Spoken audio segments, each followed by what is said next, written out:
In the quiet village of St. Mary Mead, a charming widow, Clara Winthrop, hides a deadly secret. 3 husbands, all dead from heart attacks, left her rich. But were they accidents? Miss Jane Marple, a sharp-eyed old lady, notices foxglove in Clara's garden, a plant that can kill. With gossip swirling and clues piling up, poisoned tea, a suspicious engagement, Miss Marple sets a trap. Will she catch Clara before another man dies, or will the widow's charm outsmart her dive into this cosy mystery where secrets unravel, one stitch at a time? Chapter 1. The Widow Arrives. Miss Jane Marple sat by her window in her cosy cottage in St. Mary Mead, a quiet little village where everyone knew everyone else's business. Her knitting needles clicked softly, making a scarf for the church sale. The afternoon sun spilled through the lace curtains, painting soft shadows on the flowery wallpaper. Miss Marple, an old lady with sharp blue eyes and a gentle smile, looked out at the world with a mind that missed nothing. She wore a simple, grey dress and a knitted shawl, her white hair tucked neatly under a cap. To anyone passing by, she seemed like just another sweet old lady. But those who knew her well, like her friend Dolly Bantry or the vicar, knew her brain was sharper than a new pin. St. Mary Mead was the kind of place where nothing big ever happened, or so it seemed. The village had one main street with a post office, a butcher shop, a bakery, and a tea shop called the Bluebell.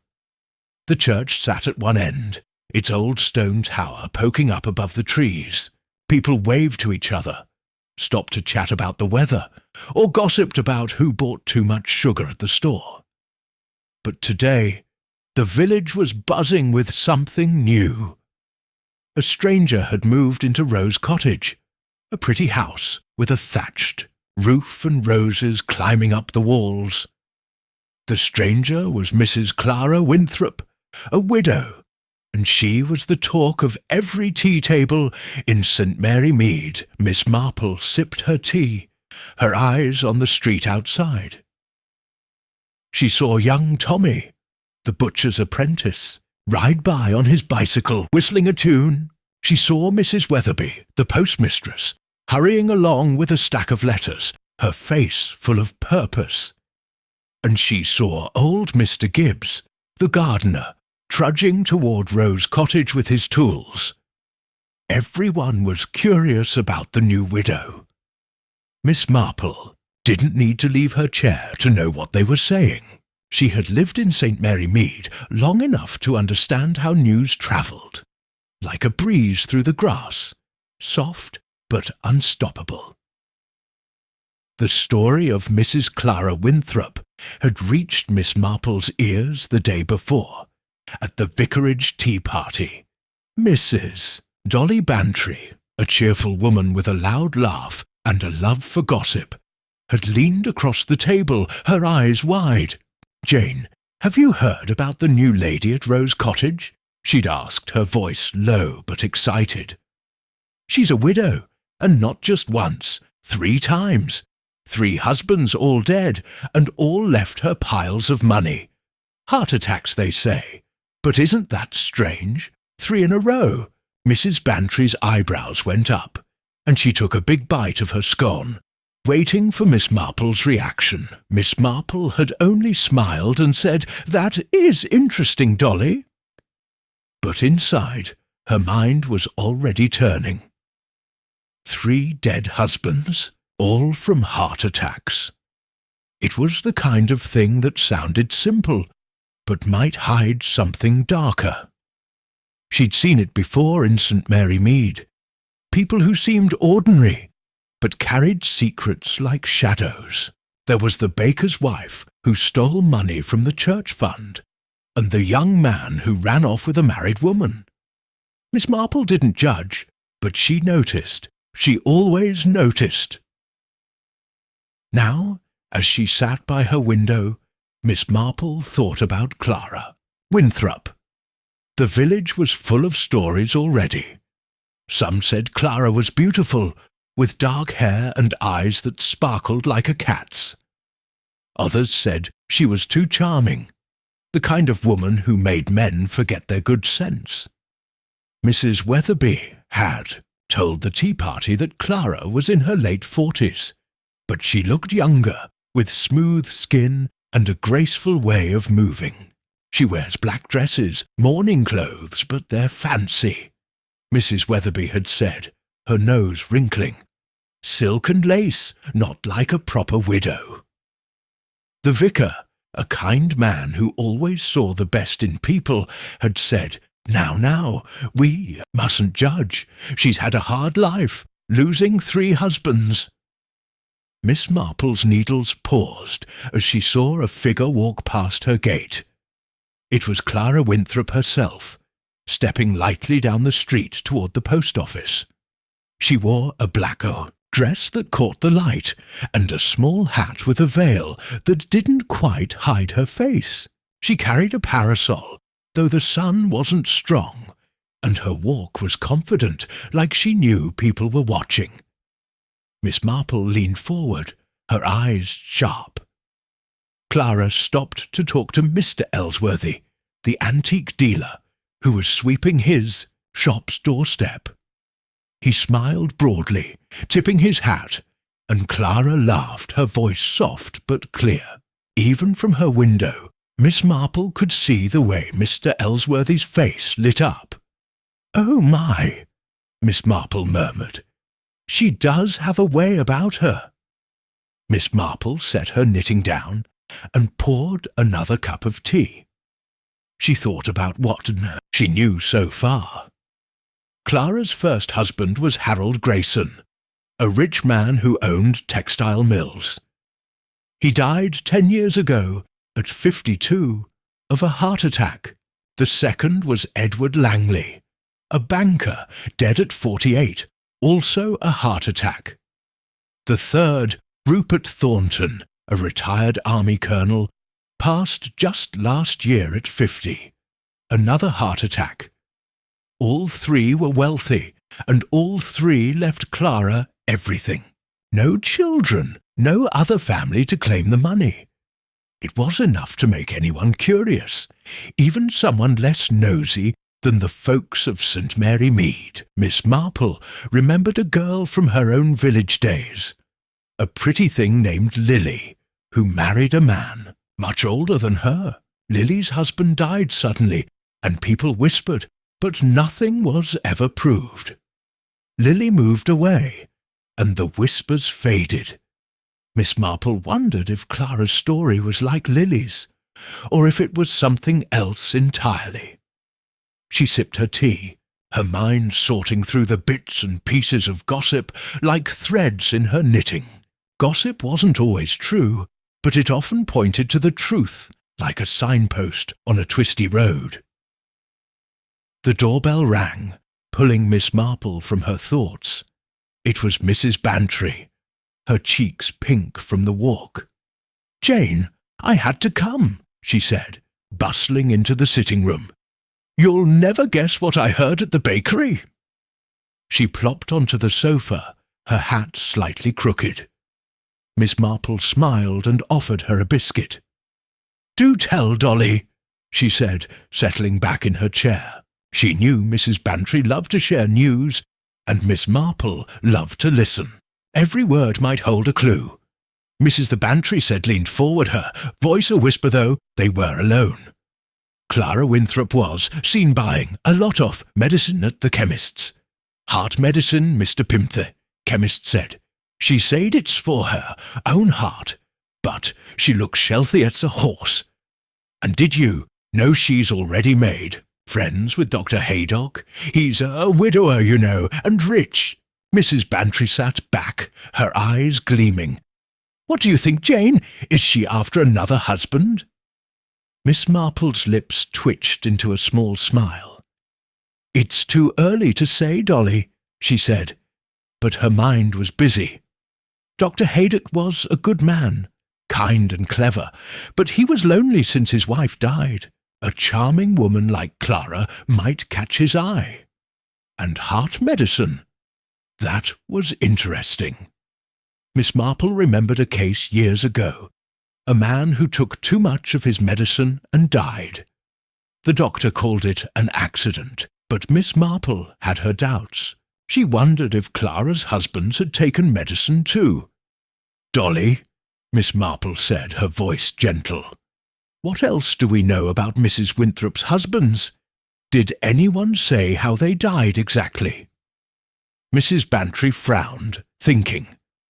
"Well, not much, just heart attacks like I said. But Mrs. Weatherby heard from her cousin in London that the second one, Mr. Langley, was healthy as anything before he married Clara. Played tennis, rode horses, that sort of thing. Then poof, dead in a year." She shook her head. "It's odd, Jane. 3 times is too many for bad luck." Miss Marple nodded, her needles clicking again. "Bad luck does happen," she said, "but 3 times does make one wonder." She thought of her nephew Raymond, who wrote detective stories. He always said truth was stranger than fiction, and Miss Marple agreed. She'd seen enough of life to know people could hide wicked things behind kind faces. Not that Clara was wicked, yet, but Miss Marple would keep watching. Mrs. Bantry stayed for another cup of tea, chattering about the church bazaar and the new curtains at the vicarage, but Miss Marple's mind was on Clara Winthrop. She pictured the widow's black dress, her charming smile, the way Mr. Ellsworthy had blushed. She thought about the heart medicine and the 3 dead husbands. It was like a puzzle, with pieces scattered across the village. Miss Marple loved puzzles. She'd solved many in St. Mary Mead, from stolen jewellery to a missing cat that led to a bigger secret. This puzzle, she felt, was bigger than most. As Mrs. Bantry left, promising to bring more news, Miss Marple picked up her knitting again. The scarf was growing stitch by stitch, just like her thoughts about Clara Winthrop. She looked out the window and saw Clara returning from the post office, a letter in her hand. She stopped to talk to Tommy, the butcher's boy, who grinned and carried her parcel for her. Clara's laugh floated across the street, bright and warm. "She's good at making friends," Miss Marple said to herself. "But what else is she good at?" That evening, Miss Marple walked to the church to drop off some knitted socks for the poor. The air was cool and the village was quiet, except for the soft hum of voices from the Bluebell. She passed Rose Cottage, its windows glowing with lamplight. Through the open curtains, she saw Clara sitting at a table, writing something. A photograph sat beside her, a man's face, maybe one of her husband's. Miss Marple didn't stare, but she noticed. She always noticed. Back home, Miss Marple lit a fire in her small fireplace and settled into her armchair. She opened her notebook, a little book where she jotted down thoughts about people and places. She wrote, "Clara Winthrop, 3 husbands, all dead. Heart, attacks, wealthy, charming, heart medicine, Dr. Haydock." She closed the book and stared into the fire.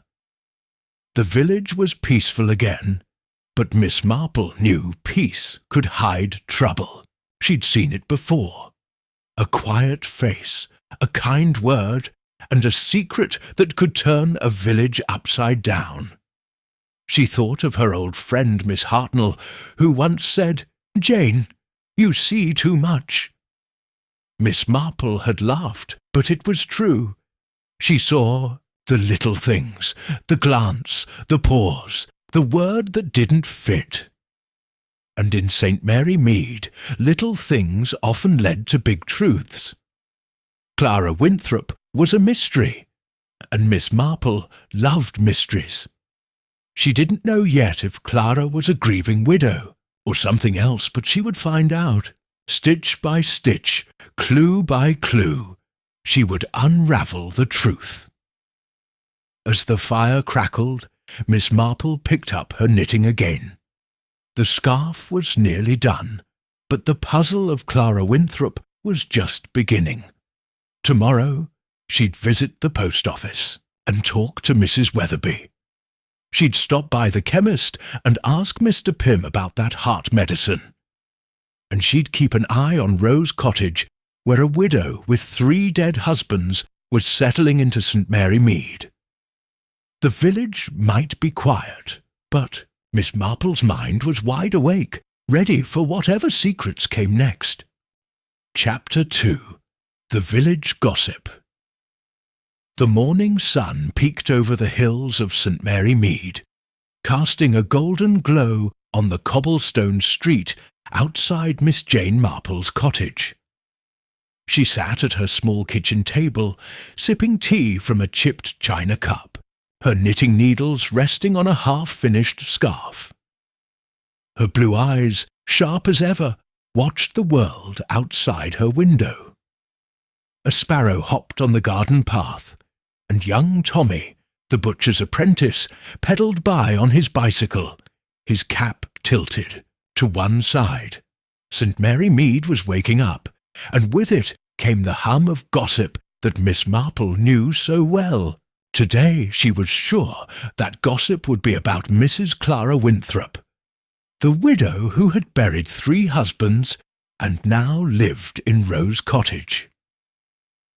Miss Marple adjusted her shawl and thought about yesterday's visit from Mrs. Dolly Bantry. Dolly's words about Clara, 3 husbands, all dead from heart attacks, all leaving her money, had stirred something in Miss Marple's mind. She didn't jump to conclusions. That wasn't her way. Instead, she collected bits of information like she collected yarn, piecing them together until a pattern formed. In a village like St. Mary Mead, where everyone talked, those bits were never hard to find. The trick was knowing which ones mattered. She finished her tea and decided to visit the post office. Mrs. Weatherby, the postmistress, was the heart of the village's gossip network. If anyone knew more about Clara Winthrop, it would be her. Miss Marple put on her straw hat, picked up her basket, and stepped out into the crisp morning air. The village was small, with neat cottages lined up like beads on a string. The post office sat next to the bakery, its red door bright against the grey stone walls. As Miss Marple walked, she nodded to Mrs. Price, who was sweeping her doorstep, and waved to the vicar's wife, who was watering her roses. Everyone smiled back, but Miss Marple could feel their curiosity. They all wanted to know what she thought about the new widow. Inside the post office, the air smelled of paper and ink. Mrs. Weatherby stood behind the counter, sorting letters with quick hands. She was a thin woman with sharp eyes and a nose that seemed made for sniffing out secrets. "Good morning, Miss Marple," she said, pushing her glasses up. "Posted any letters today?" Her voice was friendly, but her eyes were eager, ready for a chat. "Just passing by," Miss Marple said, setting her basket on the counter. "I thought I'd see how you're getting on. And, well, I couldn't help hearing about the new lady at Rose Cottage. Mrs. Winthrop, isn't it?" She smiled, her face soft and harmless. Miss Marple knew how to ask questions without seeming nosy. It was a trick she'd learned long ago, watching people in St. Mary Mead. People loved to talk, especially if they thought you weren't prying. Mrs. Weatherby's eyes lit up. "Oh, Clara Winthrop! She's got the whole village talking, hasn't she?" She leaned forward, lowering her voice, though the post office was empty. 3 husbands, all gone. Heart attacks, they say. But I say that's no coincidence. My cousin in London knew the second one, Mr. Langley. He was a banker, fit as a fiddle, played golf every weekend. Then he marries her, and a year later, he's dead. Left her a fortune, too. Mrs. Weatherby shook her head, her lips tight. Miss Marple nodded, her face thoughtful. That does sound unusual, she said. And the others, were they healthy, too? She adjusted her basket, looking as if she were just making conversation. Inside, her mind was sharp, filing away every word. Mrs. Weatherby didn't need much prodding. The first one, Harold Grayson, owned mills up north. Big man, loud voice, loved his food and drink. 52 when he died. Heart attack, they said. But my cousin's friend worked in his house. She said he was strong as an ox before he met Clara. The third one, Rupert Thornton, was a soldier, a colonel. Retired early, mind you, but healthy enough to walk miles every day. 50 when he passed, just last year. Another heart attack. She paused, her eyes narrowing. All of them left her money. She's got no children, no family to share it with. Just her, living like a queen in Rose Cottage. Miss Marple's needles would have clicked if she'd been knitting. Instead, she smoothed her skirt and said, "Goodness, that's quite a story. And she's so young to have lost 3 husbands." She kept her voice gentle, but her mind was racing. 3 men, all healthy, all dead after marrying Clara.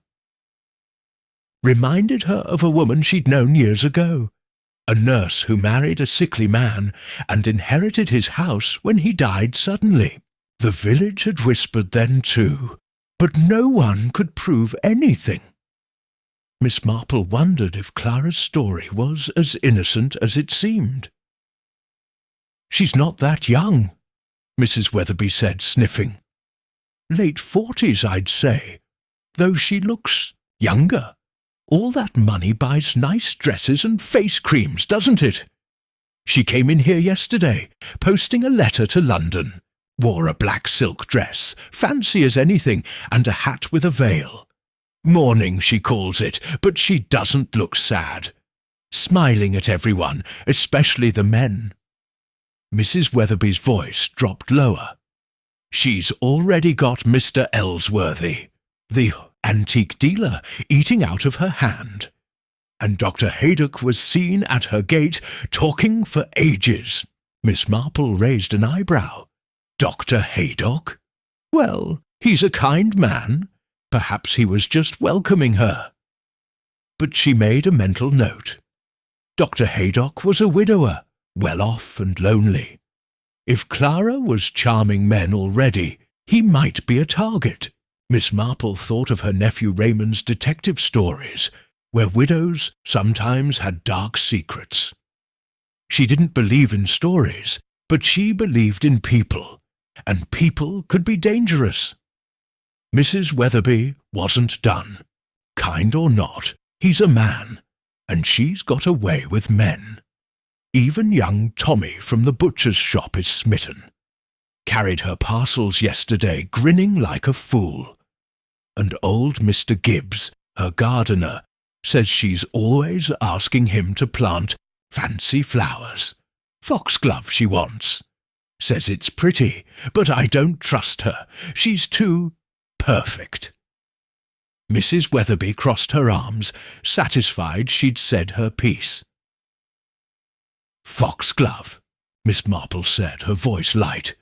"That's an interesting choice. Very pretty, but I believe it's not safe to handle too much." She didn't say more, but her mind flicked to a book she'd read about plants. Foxglove could make a medicine for the heart, but too much could stop a heart altogether. She'd have to check that book later, just to be sure. Mrs. Weatherby nodded, as if Miss Marple had agreed with her. Exactly. There's something off about her, mark my words. I told the vicar we should keep an eye on her, but he says we must be charitable. Charitable? With 3 dead husbands? She shook her head and went back to sorting letters, muttering under her breath. Miss Marple picked up her basket. Thank you, Mrs. Weatherby. You've been most helpful. I must get on, but I'll stop by again soon. She smiled and stepped, outside, her mind buzzing like the bees in the roses along the path. Foxglove, charming men, 3 dead husbands. It was a puzzle, and Miss Marple loved puzzles. She walked slowly toward the bakery, thinking. The village was small, but secrets were smaller, and they had a way of slipping out. At the bakery, the smell of fresh bread filled the air. Mrs. Price, the baker's wife, was behind the counter, her round face red from the oven's heat. "Morning, Miss Marple," she called. "Fancy a scone, fresh this morning." Her eyes twinkled, and Miss Marple knew she was eager to talk. The bakery was another hub of gossip, second only to the post office.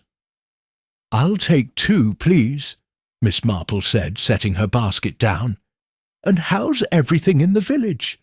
I hear we have a new neighbour at Rose Cottage."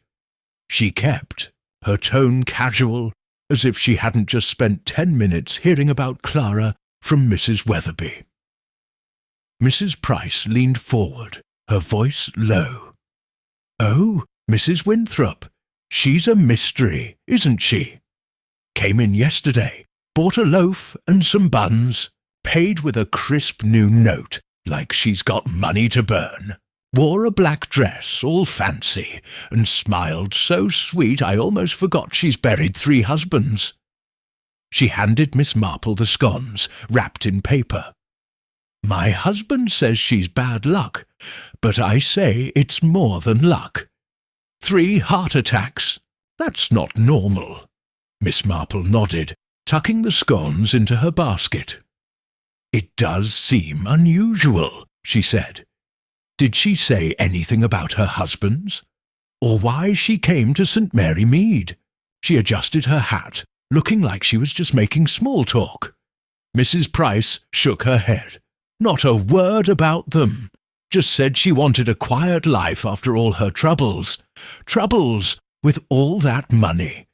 She mentioned London, said she needed a change, but she was asking about Dr. Haydock, wanted to know if he's a good doctor. Said she's got a weak heart herself. I don't believe it. She looks strong enough to lift a horse." Mrs. Price laughed, but her eyes were sharp. Miss Marple smiled. "Well, a quiet life is just what St. Mary Mead offers.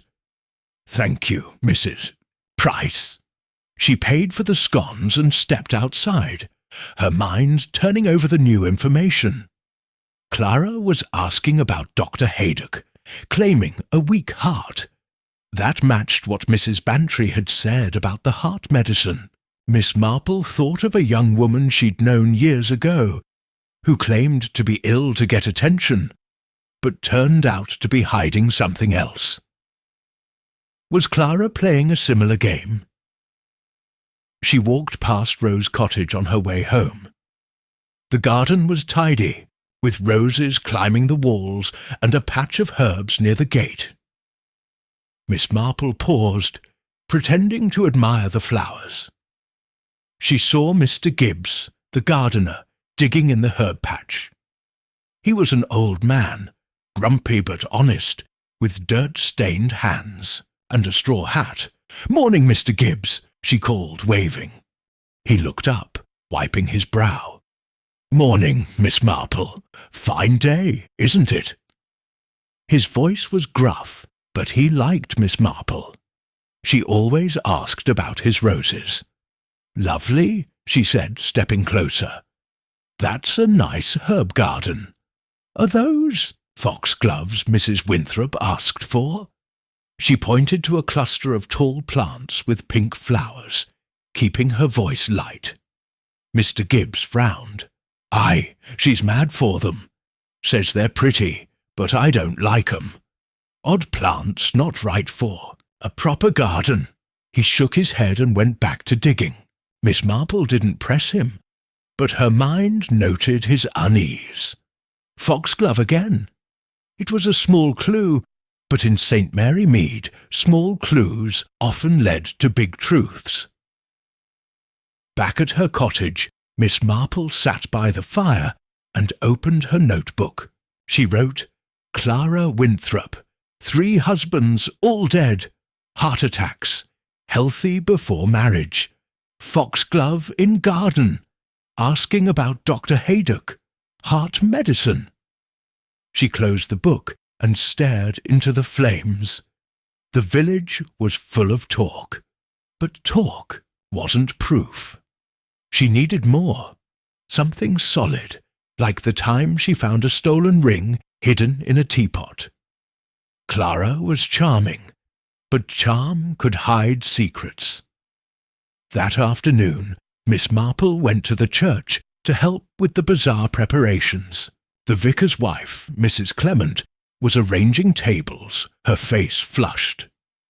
"Jane, you're a blessing," she said, handing Miss Marple a stack of tablecloths. "Have you met Mrs. Winthrop yet? She's promised to bring jams for the bazaar. Such a kind lady." Miss Marple smiled.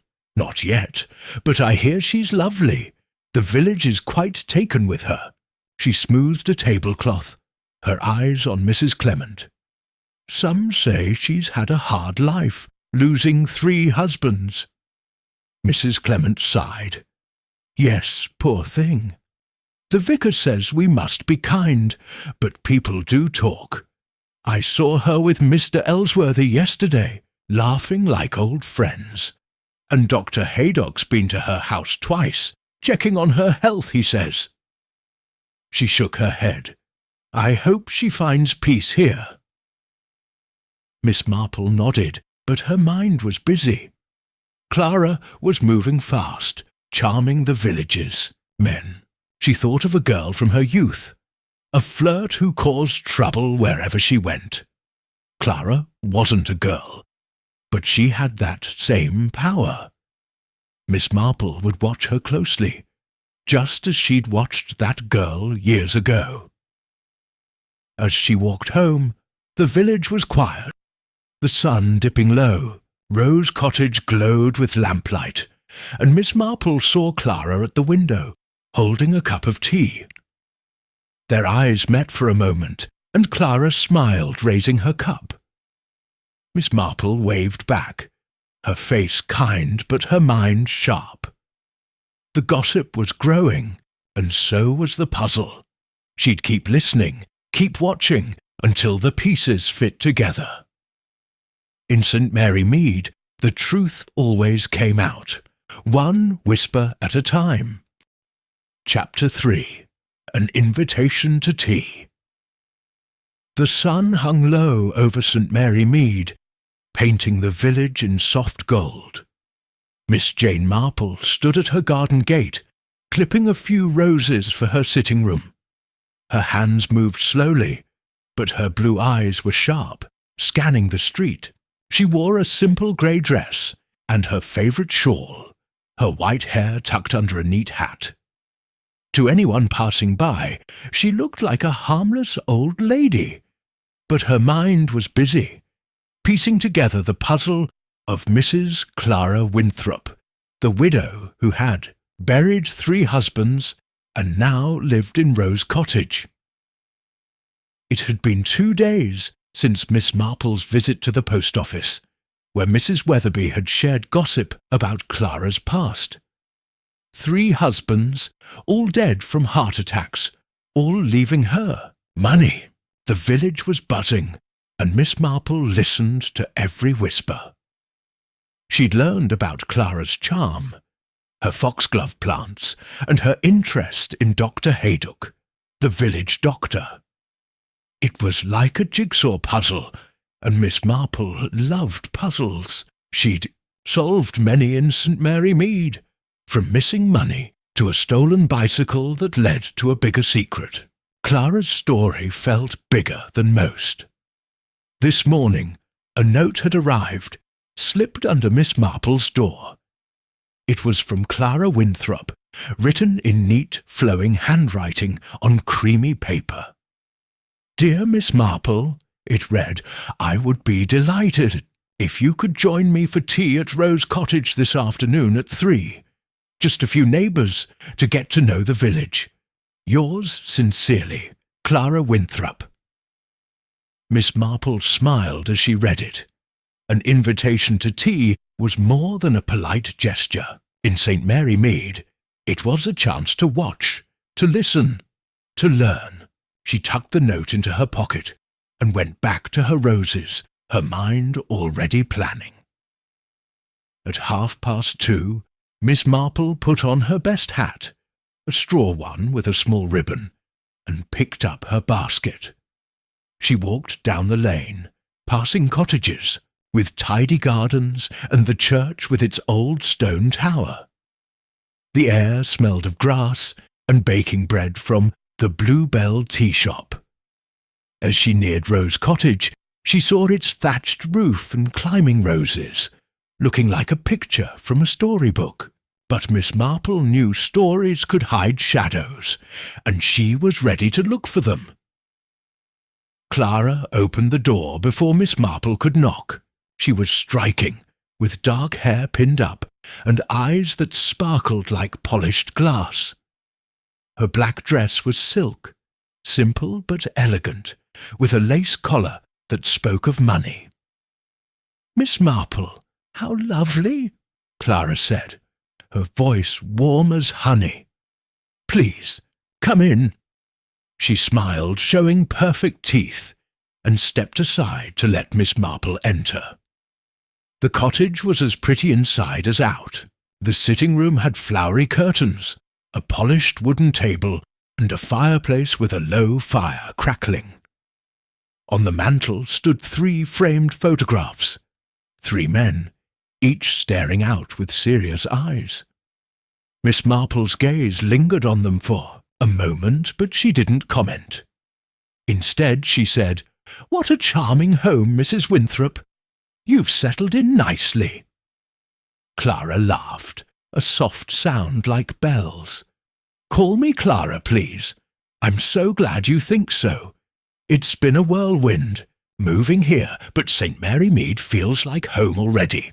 She gestured to a chair by the table, where a tea set gleamed. Fine china, with roses painted on the cups. Miss Marple sat, her basket at her feet, and looked around. Other guests were arriving. Mrs. Dolly Bantry, her cheeks pink with excitement, Dr. Haydock, the village doctor, in a neat suit, and Mr. Ellsworthy, the antique dealer, who kept smoothing his tie nervously. "Thank you for inviting us," Miss Marple said, her voice gentle. She watched Clara move around the room, pouring tea with grace. Every motion seemed planned, like a dance.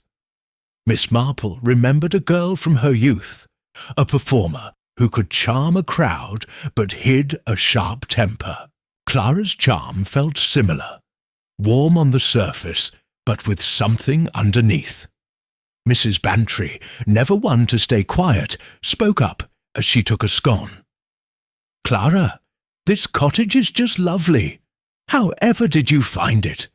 And so soon after, well, your troubles."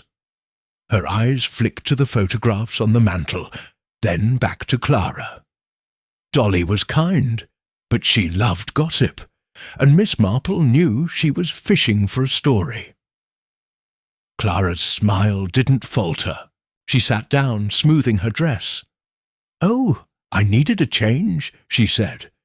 "After my dear Rupert passed, I couldn't stay in London. Too many memories."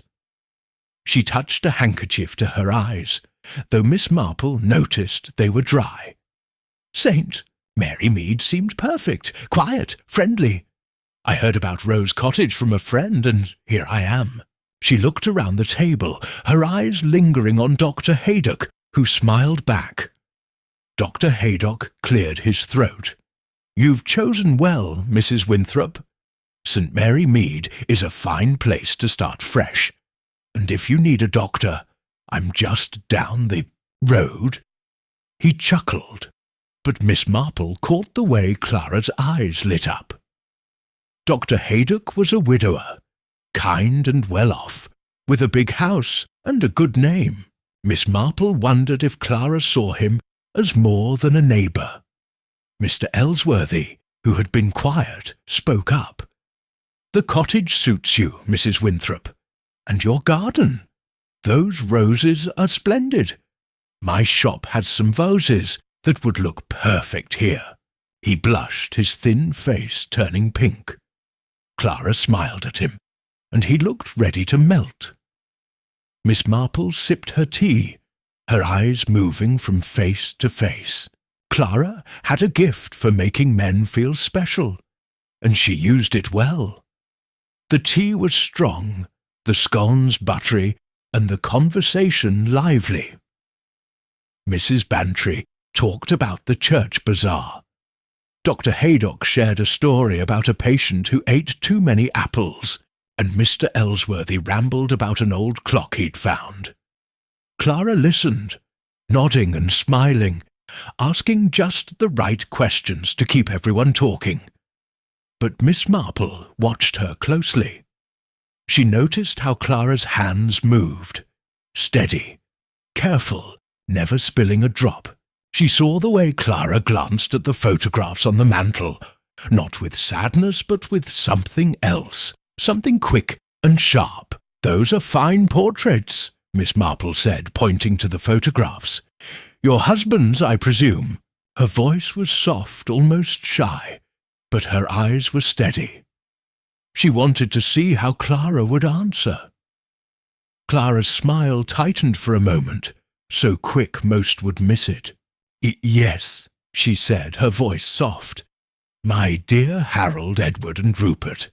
Such good men. I like to keep them close, to remember." She touched the frame of the nearest photograph, a man with a stern face and a moustache. "Harold was my first. He loved his work, always so busy. Edward was quieter, a thinker. And Rupert, oh, he was full of stories from his army days." She sighed, her eyes misty, but Miss Marple noticed the handkerchief stayed dry again. "How kind of you to honour them," Miss Marple said, her tone gentle, but her mind was working. The photographs were new, the frames shiny, not faded like old keepsakes. Why keep them so prominent? Was it love or something else? Miss Marple thought of a woman she'd known years ago, who kept her husband's picture out to quiet gossip, though she'd hated him. Clara's display felt like a show, but for whose benefit? Mrs. Bantry, munching a scone, jumped in. "It must be so hard, Clara, losing 3 husbands, and so young. You're so brave to carry on." Her voice was kind, but her eyes were curious, waiting for more.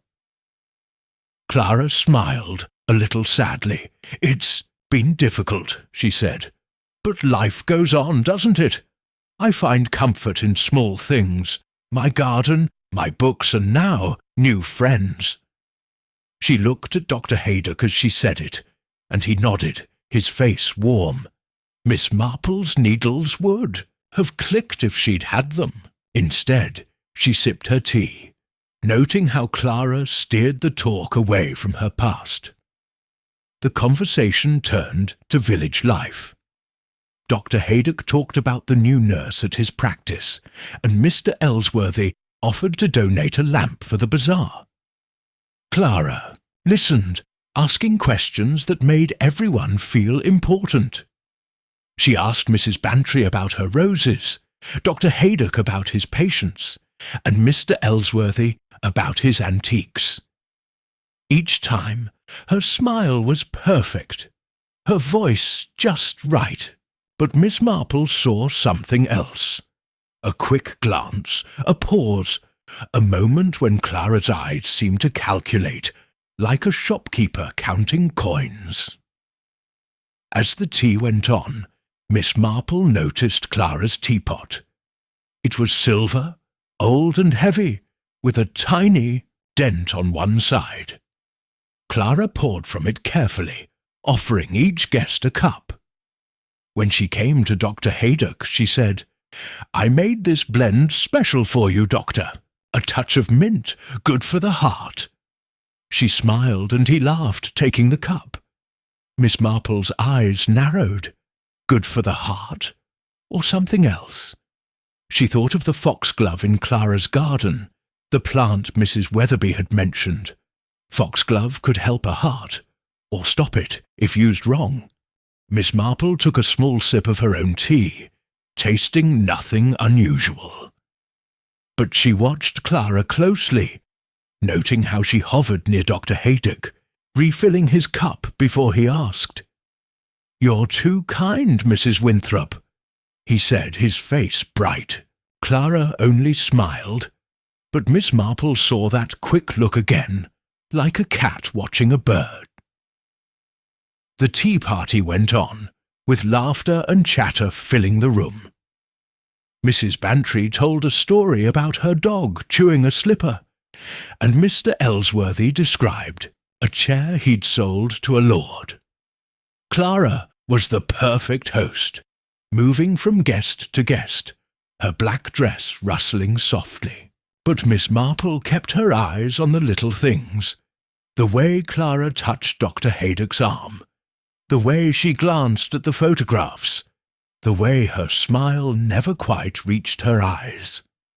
Miss Marple had seen such smiles before, on people hiding secrets. There was the vicar's sister, years ago, who smiled like that while stealing from the church fund. Clara's smile was better, but it felt the same. As the afternoon faded, the guests began to leave. Mrs. Bantry hugged Clara, promising to bring her to the next knitting circle. Mr. Ellsworthy offered to show her his shop, his face still pink. Dr. Haydock thanked her for the tea, saying he'd check on her health soon. Miss Marple was the last to go. She stood at the door, her basket in hand, and said, "Thank you, Clara. It was a lovely afternoon. I hope we'll see more of you in the village." Clara's smile was warm. "Oh, you will, Miss Marple. I plan to stay a long time."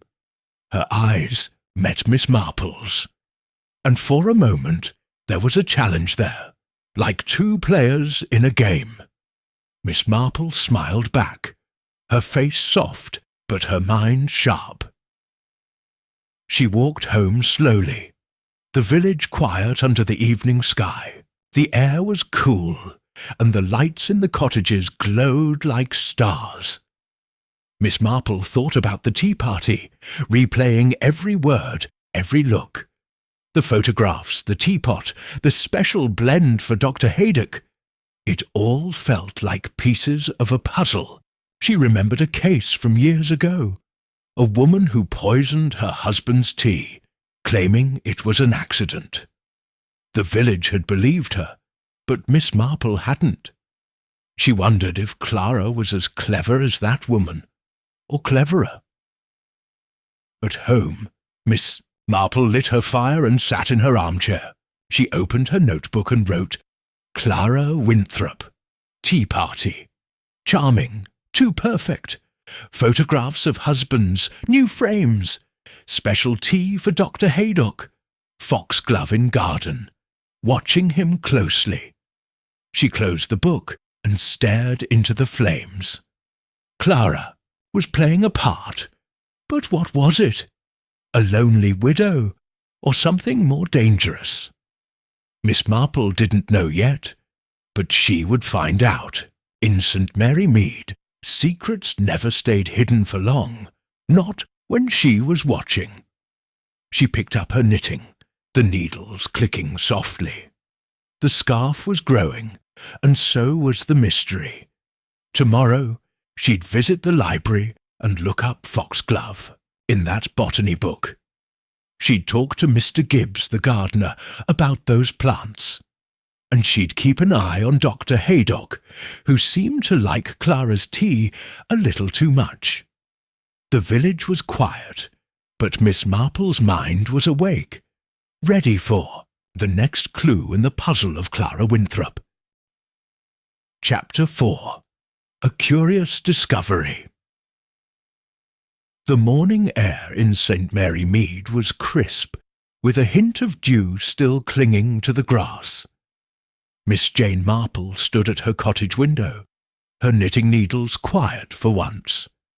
She wore a soft blue dress and her usual shawl, her white hair tucked neatly under a simple hat. Her sharp blue eyes watched the village wake up. Tommy, the butcher's boy, whistling as he pedalled past, and Mrs. Price sweeping her bakery doorstep. St. Mary Mead was peaceful, but Miss Marple's mind was busy, turning over the puzzle of Mrs. Clara Winthrop, the widow who had buried 3 husbands and now lived in Rose Cottage. The tea party at Clara's the day before had left Miss Marple with questions.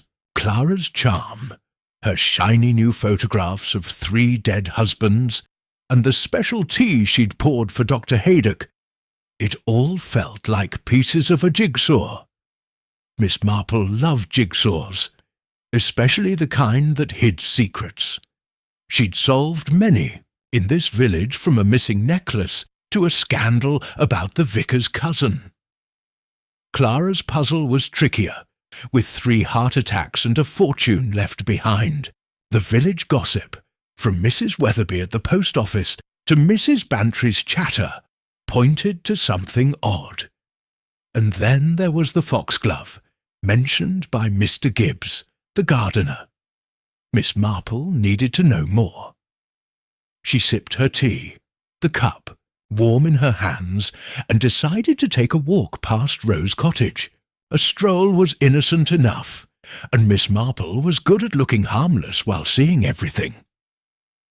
She picked up her basket, slipped in her pruning shears for an excuse, and stepped out into the morning.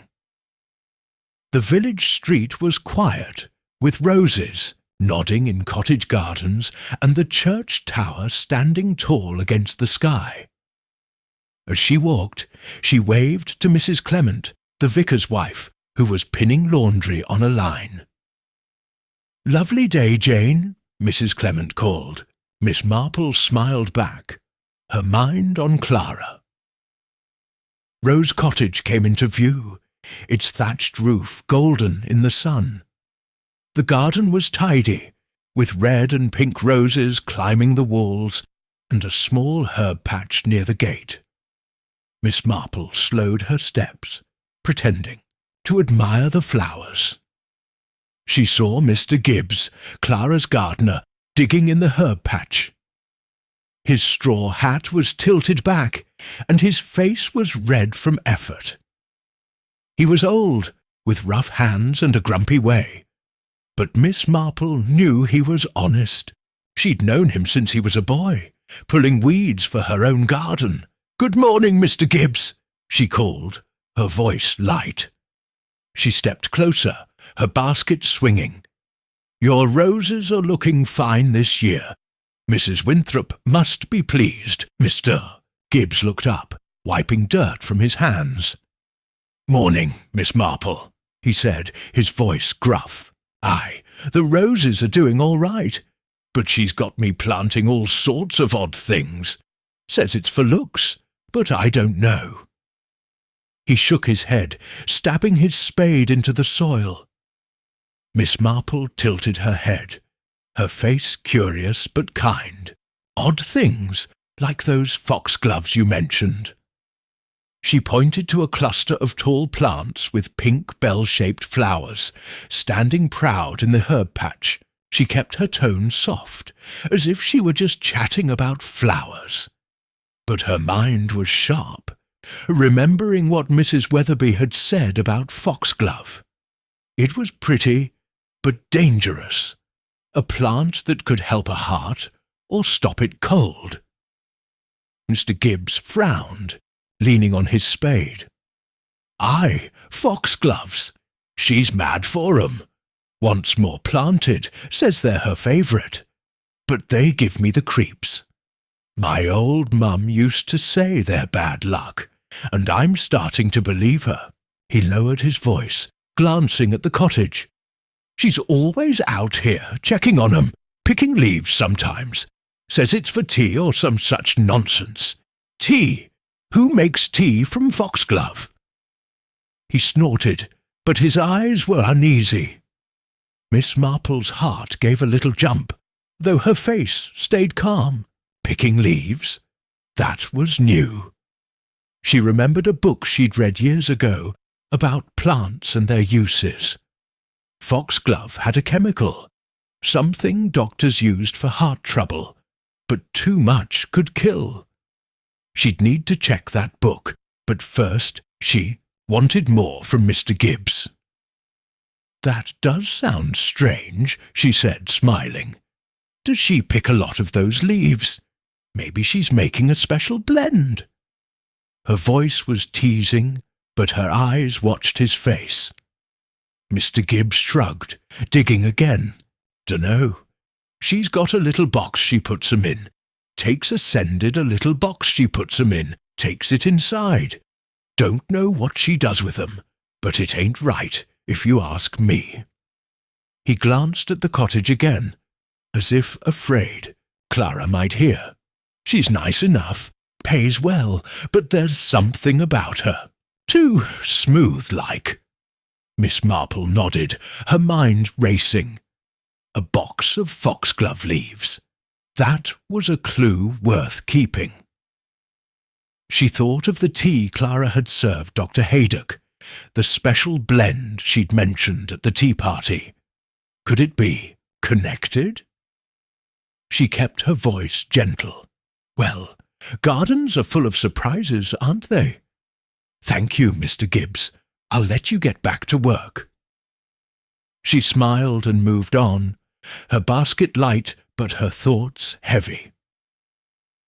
As she walked away from Rose Cottage, Miss Marple's mind churned. Foxglove leaves picked and stored. 3 husbands dead of heart attacks. Clara's charm aimed at Dr. Haydock. It was like a story her nephew Raymond might write, but this was real. She thought of a case in St. Mary Mead years ago.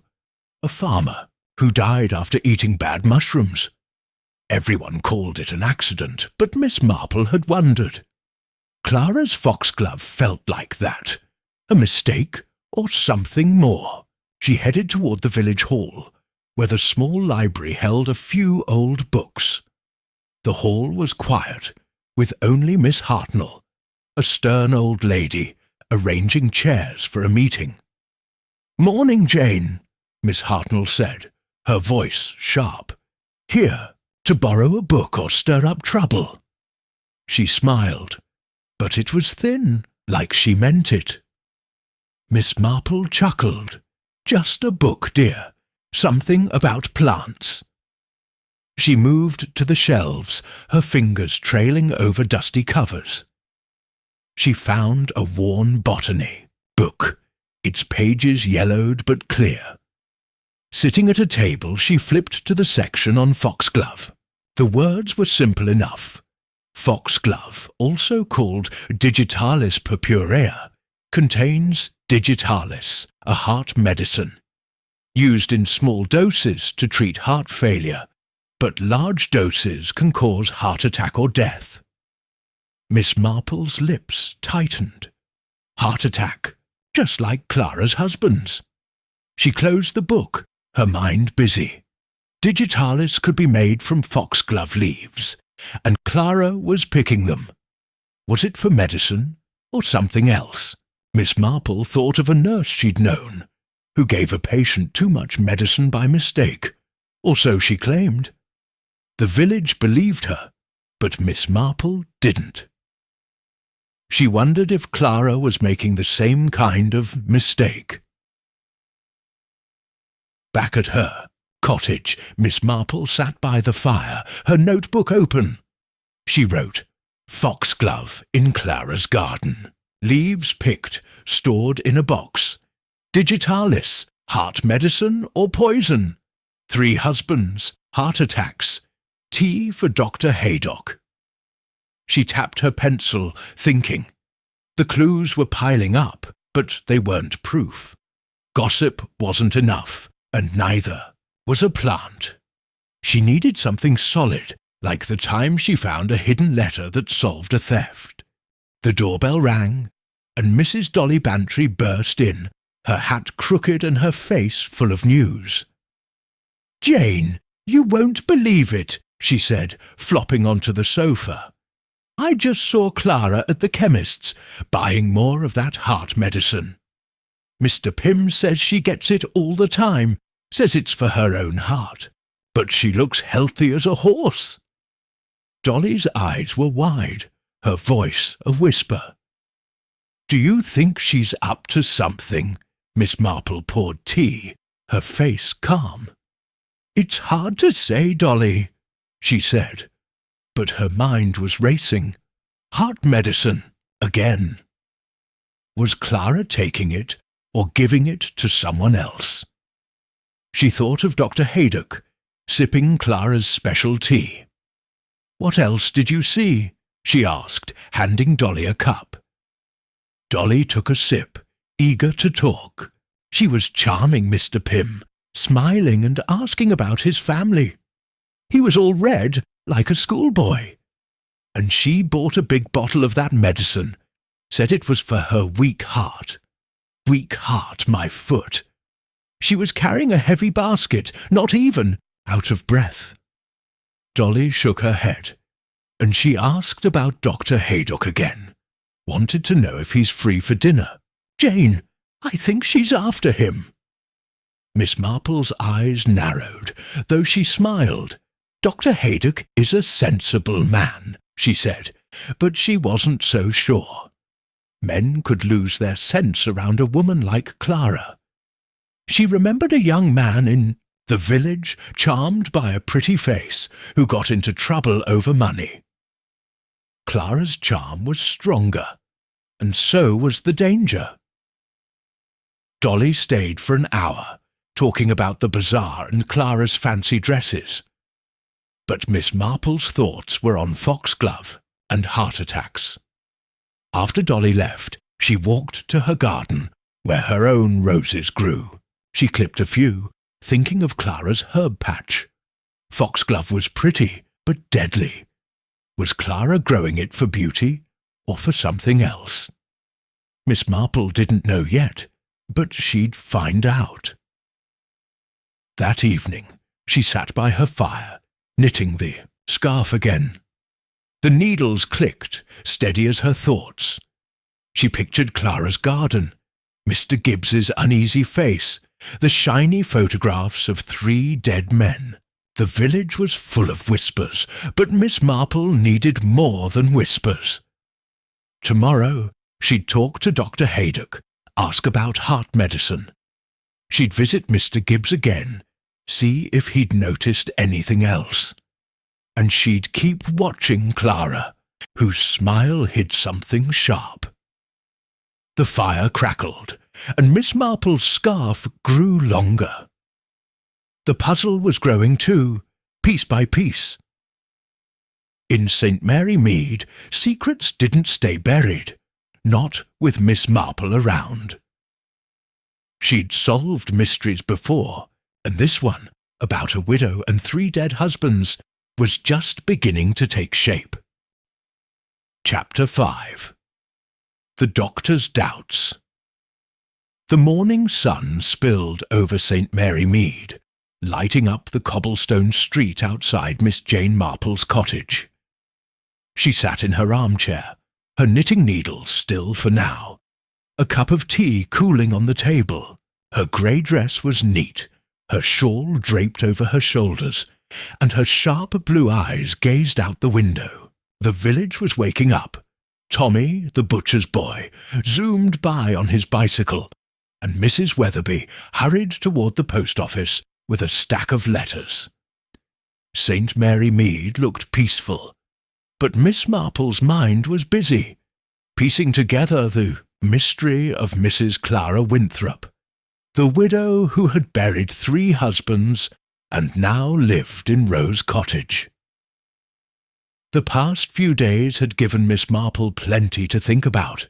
Clara's tea party, with its shiny photographs of 3 dead husbands, had raised her suspicions. The foxglove plants in Clara's garden, mentioned by Mr. Gibbs, were even more troubling. Pretty flowers that could make a heart medicine or a poison. And then there was Clara's charm, aimed at Dr. Haydock, the village doctor, with that special tea she'd poured for him. Miss Marple had solved many puzzles in St. Mary Mead, from stolen silver to a missing dog that led to a bigger secret. Clara's puzzle was bigger, with 3 heart attacks and a fortune left behind. Miss Marple needed more clues, and she knew where to start. She decided to visit Dr. Haydock.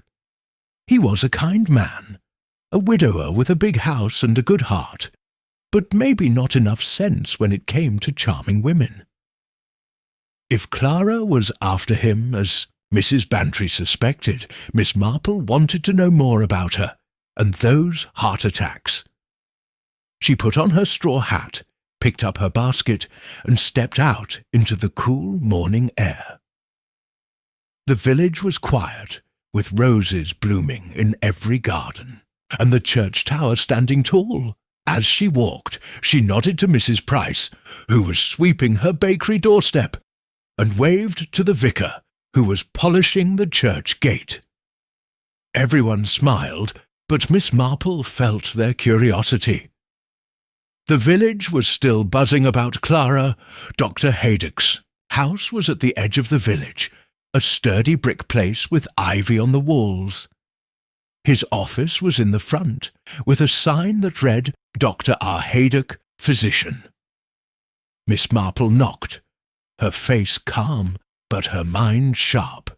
The door opened and Dr. Haydock smiled, his grey hair a bit messy, and his suit slightly wrinkled. "Miss Marple, what a nice surprise! Come for a check-up or just a chat?" His voice was warm, but his eyes looked tired, like he hadn't slept. "Well, a little of both, Doctor," Miss Marple said, smiling back. She stepped into the office, which smelled of antiseptic and old books. The desk was cluttered with papers, and a stethoscope hung on the wall. She sat in a wooden chair, her basket at her feet. "I've been feeling a bit stiff lately," she said, though it was just an excuse. "But I also wanted to talk about our new neighbour, Mrs. Winthrop. She seems to be settling in well." Dr. Haydock nodded, sitting behind his desk. "Clara?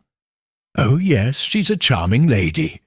Been to her cottage a couple of times just to check on her health. She says she's got a weak heart, needs medicine." He frowned, tapping a pencil. "Seems healthy enough to me, but I prescribed what she asked for. Digitalis, for heart trouble." Miss Marple's heart gave a little jump, though her face stayed soft. Digitalis. The botany book had said it came from foxglove, the plant in Clara's garden. She kept her voice light. "Digitalis? That's strong medicine, isn't it? Does she take it often?" She adjusted her shawl, looking like she was just curious. Dr. Haydock leaned back, his brow creased. "It is strong, yes. Can help her heart, but too much can hurt it. She gets it from Mr. Pym at the chemist's, says she's been taking it for years. I checked her over, though, and her heart seems fine. Strong pulse, good colour. Makes you wonder." He shook his head, his voice low. "She's a bit of a mystery, that one." Miss Marple nodded, her mind racing. Clara claimed a weak heart, but looked healthy. She was buying digitalis and growing foxglove.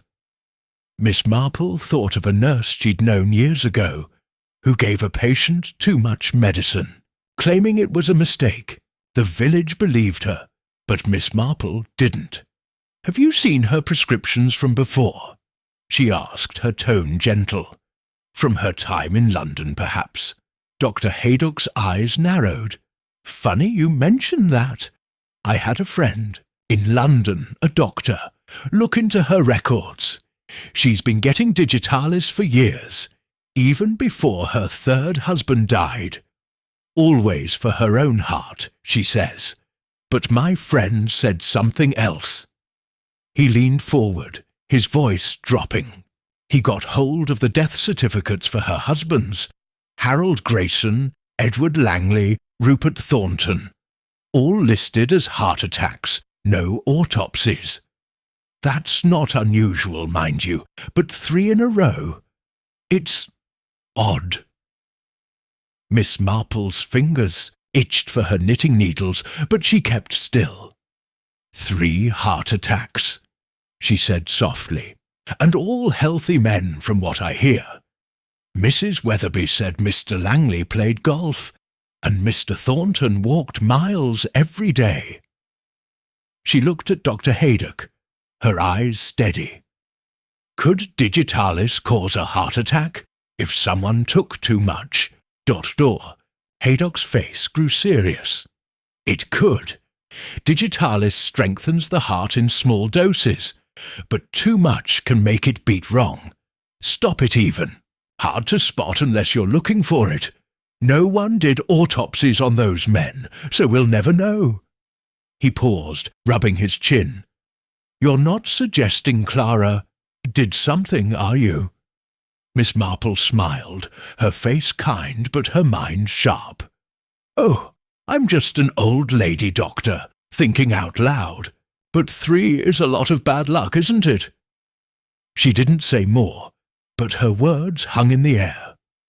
She thought of a man in St. Mary Mead, years ago, who died suddenly after drinking tea laced with something bitter. The doctor called it natural, but Miss Marple had her doubts. Clara's husbands felt like that. Too neat, too tidy. Dr. Haydock leaned back, his eyes thoughtful. You've got a point, Miss Marple. I like Clara, she's charming, but I can't help wondering. She's been asking me to dinner, says she's lonely. I've said no so far, busy with patients, but she's persistent. He chuckled, but it sounded uneasy. And that tea she served me at her cottage, minty, she said. Tasted fine, but I didn't finish it. Been feeling a bit off since. Miss Marple's heart skipped again, but she kept her face calm. Off? How so? She asked, her voice soft as a breeze. He shrugged. Just tired, a bit dizzy. Probably nothing, just working too hard. But I'll keep an eye on it. He smiled, trying to lighten the mood. You're making me suspicious, Miss Marple. You've got a knack for seeing things others miss. She laughed, waving a hand. Oh, I just notice little things. Village life, you know. But inside her mind was racing. Dizzy after Clara's tea. That wasn't good. She remembered the foxglove leaves Mr. Gibbs said Clara picked. The special blend she'd served Dr. Haydock. Miss Marple needed to know more about that tea, and fast. She stood, smoothing her dress. Thank you, Doctor. You've been very kind. I'll come back if my knees act up. She smiled, picking up her basket. And do take care with that tea. Mint can be strong, can't it? Her tone was light, but her eyes held a warning. Dr. Haydock nodded, his face serious. I will, and I'll keep an eye on Clara. 3 husbands is a lot to lose. He walked her to the door, his hand on the knob. "You're a sharp one, Miss Marple. If there's something to find, I bet you'll find it." She smiled and stepped outside, the sun warm on her face. The village was quiet, with children playing near the church, and Mrs. Price carrying a tray of buns into her bakery. Miss Marple walked slowly, her basket swinging, her mind turning over what she'd learned. Digitalis, heart attacks, no autopsies, Clara's healthy heart, and Dr. Haydock's dizziness. It was like a puzzle with missing pieces, but Miss Marple was good at finding them. She'd solved mysteries before, a stolen brooch, a forged will, and this one was starting to take shape. She passed Rose Cottage on her way home. The garden was tidy, the foxglove plants standing tall in the herb patch. Mr. Gibbs was gone, but the cottage windows glowed with light. Through one, Miss Marple saw Clara moving inside, holding a small box. Was it the box Mr. Gibbs mentioned for foxglove leaves? Miss Marple didn't stare, but she noticed. She always noticed. Back at her cottage, she lit the fire and sat with her notebook. She wrote, "Dr. Haydock. Clara's digitalis, years of use. 3 husbands, heart attacks, no autopsies. Dr. Haydock dizzy after tea. Foxglove leaves in a box." She tapped her pencil, thinking. The clues were piling up, but they weren't proof. She needed something solid, like the time she found a hidden note in a book that solved a theft.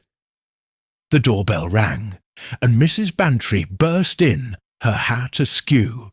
"Jane, you'll never guess," she said, flopping onto the sofa. "I saw Clara at the church, charming the vicar.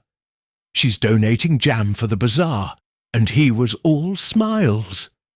And then I heard she's invited Dr. Haydock to dinner tomorrow. Jane, what if she's after him?" Her eyes were wide, her voice a mix of worry and excitement. Miss Marple poured tea, her face calm. "That's interesting, Dolly," she said, handing her a cup. "Did she say anything about her health? Or her husband's?"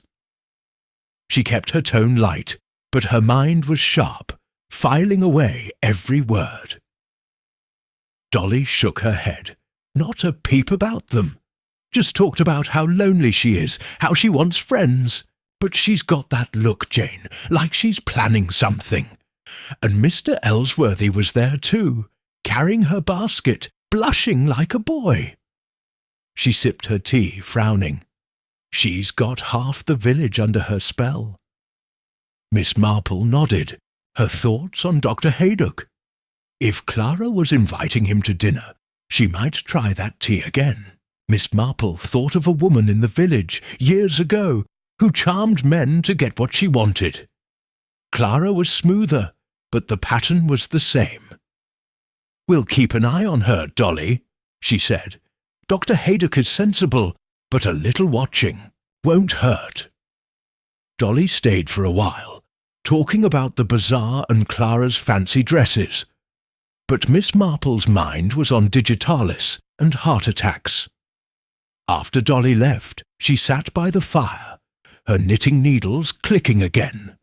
The scarf was growing, and so was the mystery.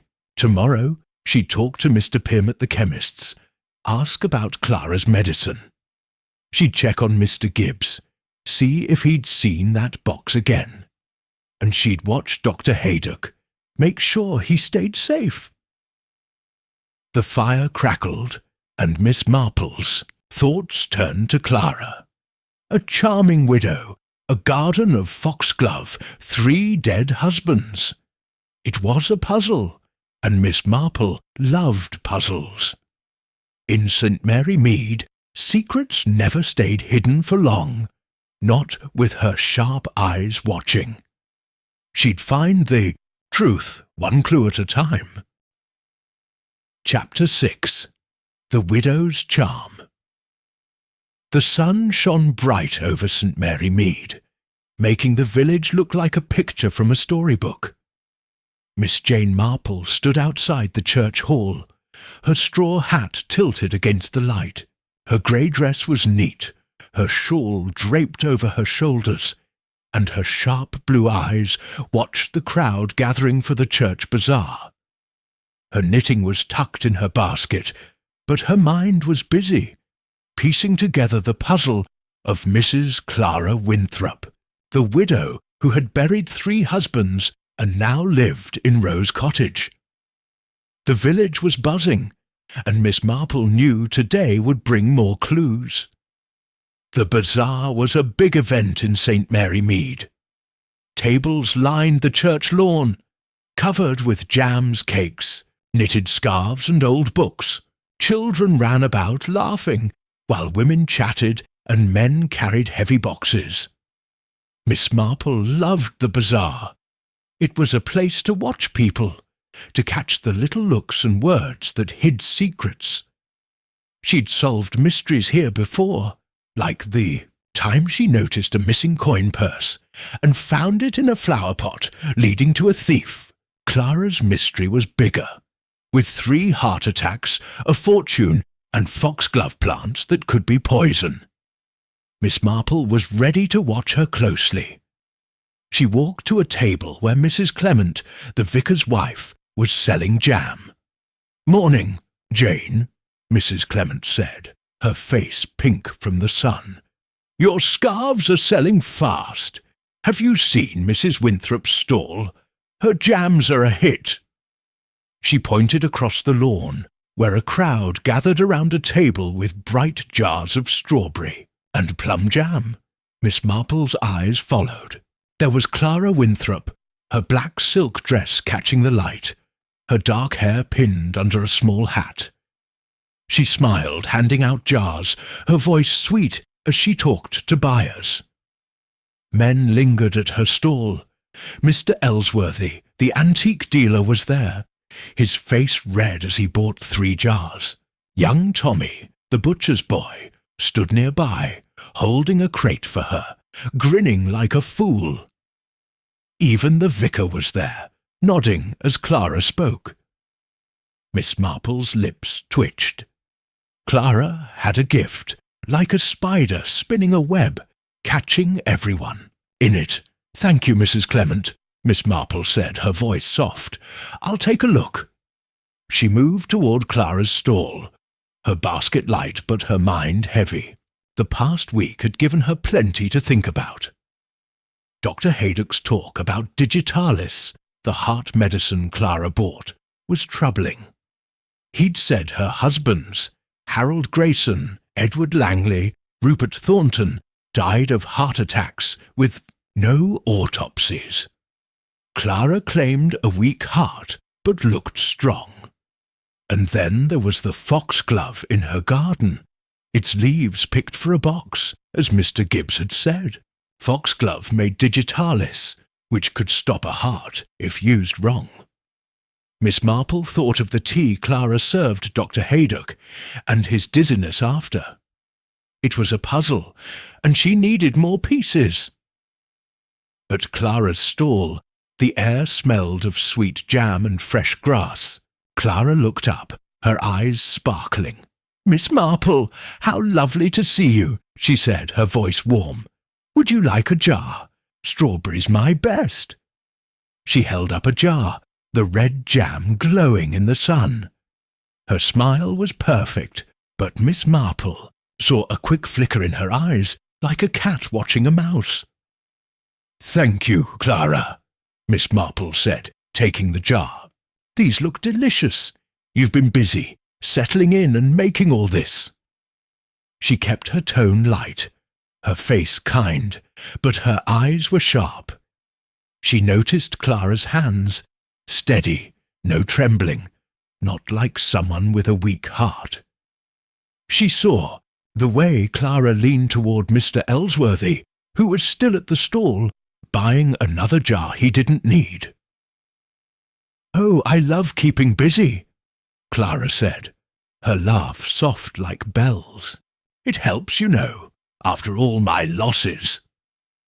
She touched a locket at her neck, a small gold thing that gleamed.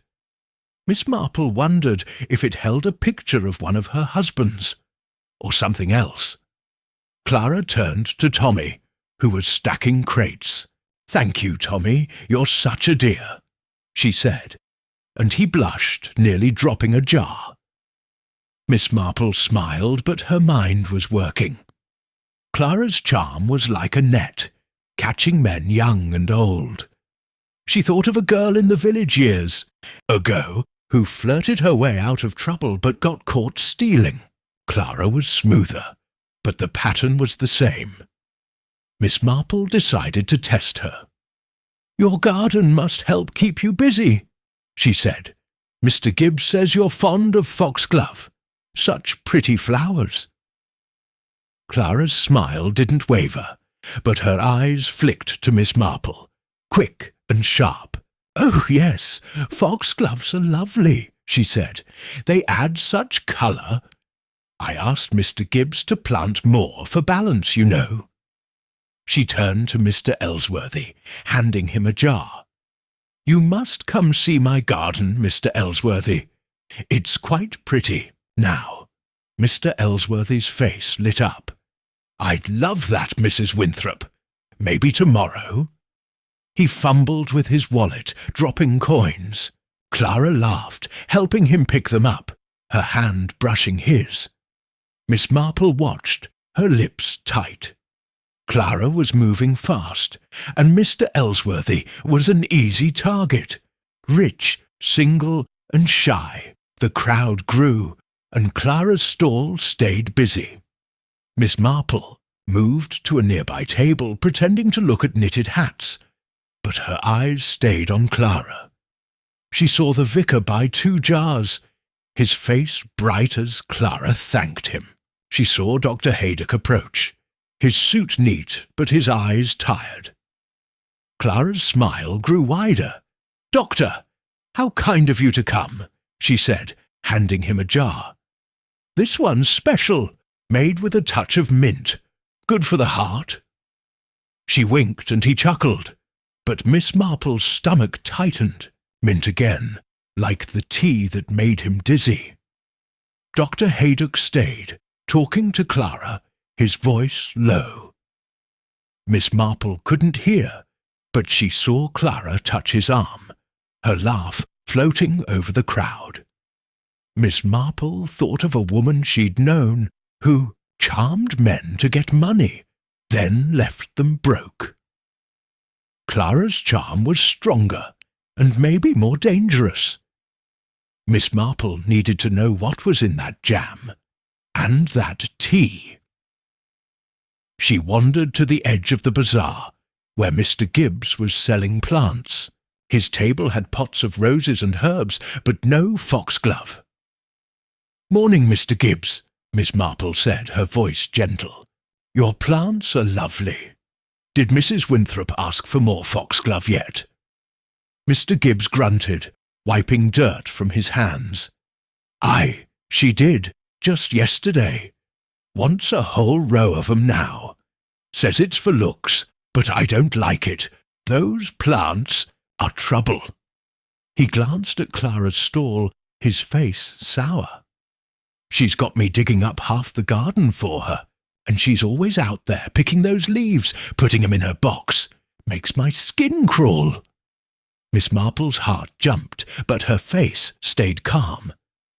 "Still picking leaves? That's interesting," she said. "Does she say what for?" She adjusted her basket, looking like she was just chatting. Mr. Gibbs shook his head. "Says it's for tea, or some such foolishness. Tea. Nobody makes tea from foxglove. My mum warned me about those plants. Pretty, but deadly." He lowered his voice. "She's nice enough, pays on time, but there's something off about her. Too sweet, like sugar gone bad." Miss Marple nodded, her mind racing. Foxglove leaves again, for tea. She thought of Dr. Haydock's dizziness, the digitalis he'd mentioned, the heart attacks of Clara's husbands. It was like a puzzle with sharp edges. She thanked Mr. Gibbs and moved back to the crowd, her eyes on Clara. The widow was now talking to Mrs. Bantry, who was buying a jar of jam, her face all smiles. Clara had a way of making everyone like her, but Miss Marple saw through it. She saw the quick glances, the careful words, the charm that hid something else. As the bazaar went on, Miss Marple sat on a bench, pretending to rest. She watched Clara work the crowd, her black dress rustling, her smile never fading. She saw Tommy carry another crate for her, his face red with pride. She saw Mr. Ellsworthy linger, buying yet another jar. And she saw Dr. Haydock stay close, eating a scone Clara gave him, his eyes bright. Miss Marple's fingers itched for her knitting needles. She thought of a case years ago, a woman who baked pies with something extra, making people sick. Was Clara's jam, or her tea, the same kind of trick? She stood, her basket light but her thoughts heavy. She needed to talk to Dr. Haydock again, ask about that dizziness. She needed to see that box of foxglove leaves Mr. Gibbs mentioned, and she needed to watch Clara, who was weaving her web tighter every day. Miss Marple walked past Clara's stall one last time, catching her eye. Clara smiled, raising a jar of jam. "Another, Miss Marple," she called, her voice sweet. Miss Marple smiled back, her face kind but her eyes sharp. "Not today, dear, but I'll be back." She nodded and moved on, her mind turning over the clues. Foxglove, digitalis, heart attacks, charm. It was a puzzle, and she was close to seeing the picture. Back at her cottage, Miss Marple lit the fire and opened her notebook. She wrote, "Clara at bazaar, charming everyone, especially men. Foxglove leaves for tea, says Mr. Gibbs. Dr. Haydock given mint jam. Mr. Ellsworthy smitten. Too sweet like sugar gone bad." She tapped her pencil, thinking. The clues were growing, but they weren't proof. She needed something solid, like the time she found a hidden key that solved a robbery. The doorbell rang, and Mrs. Bantry burst in, her hat crooked. "Jane, you saw her at the bazaar," she said, flopping onto the sofa. "Clara's got the whole village wrapped around her finger. Even the vicar's eating her jam. And Dr. Haydock, he's going to her cottage for dinner tomorrow. Jane, what if she's planning something?" Her eyes were wide, her voice a mix of worry and thrill. Miss Marple poured tea, her face calm. "It's possible, Dolly," she said, handing her a cup. "Did you notice anything odd about her stall, or her jam?" She kept her tone light, but her mind was sharp, filing away every word. Dolly frowned, sipping her tea. "Well, she gave Dr. Haydock a special jar, said it was mint, like her tea. He was all smiles, but I don't trust her. She's too perfect, Jane, and Mr. Ellsworthy bought half her stock. He's planning to visit her garden tomorrow." She shook her head. "She's up to something, I know it." Miss Marple nodded, her thoughts on the mint jam and tea. Was Clara dosing them with something? She thought of a woman in the village years ago who gave gifts that made people sick. Clara's gifts felt the same. Too kind, too careful. "We'll watch her, Dolly," she said. "Dr. Haydock and Mr. Ellsworthy are grown men, but a little caution won't hurt." Dolly stayed, talking about the bazaar and Clara's charm. But Miss Marple's mind was on foxglove and heart attacks. After Dolly left, she sat by the fire, her knitting needles clicking. The scarf was nearly done, and the mystery was growing. Tomorrow she'd visit Mr. Pym at the chemist's, ask about Clara's digitalis. She'd talk to Mr. Gibbs again, see if he'd seen that box. And she'd keep an eye on Dr. Haydock and Mr. Ellsworthy, make sure they stayed safe. The fire glowed, and Miss Marple's thoughts turned to Clara. A charming widow, a garden of foxglove, 3 dead husbands. It was a puzzle, and she loved puzzles. In St. Mary Mead, secrets came to light, one careful step at a time. She'd find the truth, stitch by stitch. Chapter 7. A Letter from the Past. The morning light crept over St. Mary Mead, painting the village in soft pinks and golds. Miss Jane Marple sat by her cottage window, her knitting needles quiet in her lap. Her grey dress was tidy, her shawl draped over her shoulders, and her sharp blue eyes watched the street outside. Tommy, the butcher's boy, pedalled past on his bicycle, whistling a tune, while Mrs. Weatherby hurried to the post office with a bundle of letters.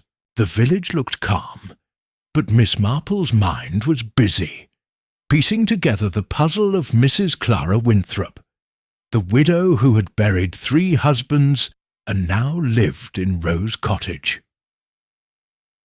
The church bazaar yesterday had given Miss Marple plenty to think about. Clara's charm had worked like magic, pulling in men like Mr. Ellsworthy and Dr. Haydock with her smiles and special jam. The foxglove in her garden, mentioned again by Mr. Gibbs, was a nagging clue. Pretty flowers that could make digitalis, a heart medicine that could also kill. Dr. Haydock's dizziness after Clara's tea and his news about her husband's heart attacks with no autopsies made the puzzle sharper. Miss Marple had solved mysteries in St. Mary Mead before. A stolen locket, a missing will, and she knew Clara's story hid something dark. She just needed the right clue to crack it open. As she sipped her tea, the postman's knock startled her. A letter slid through the door, landing on the mat. Miss Marple picked it up, her eyes narrowing at the London postmark. It was from Mr. Clarence, a retired coroner she'd known years ago, a kind man with a sharp mind for details. She'd written to him last week, asking about Clara's husbands, Harold Grayson, Edward Langley, and Rupert Thornton. She opened the letter, her fingers steady, and began to read. Dear Jane, it began in a neat, spidery hand.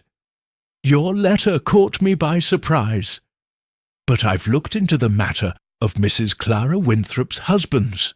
You always had a nose for trouble, didn't you? Harold Grayson died 10 years ago, heart attack, no autopsy. Edward Langley died 6 years ago, heart attack, but there's more.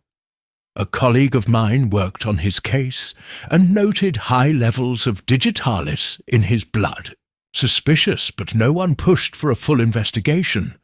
Clara was a grieving widow, and the family accepted the heart attack story. Rupert Thornton, last year, heart attack again, no autopsy. No one tested the others, and the cases were closed.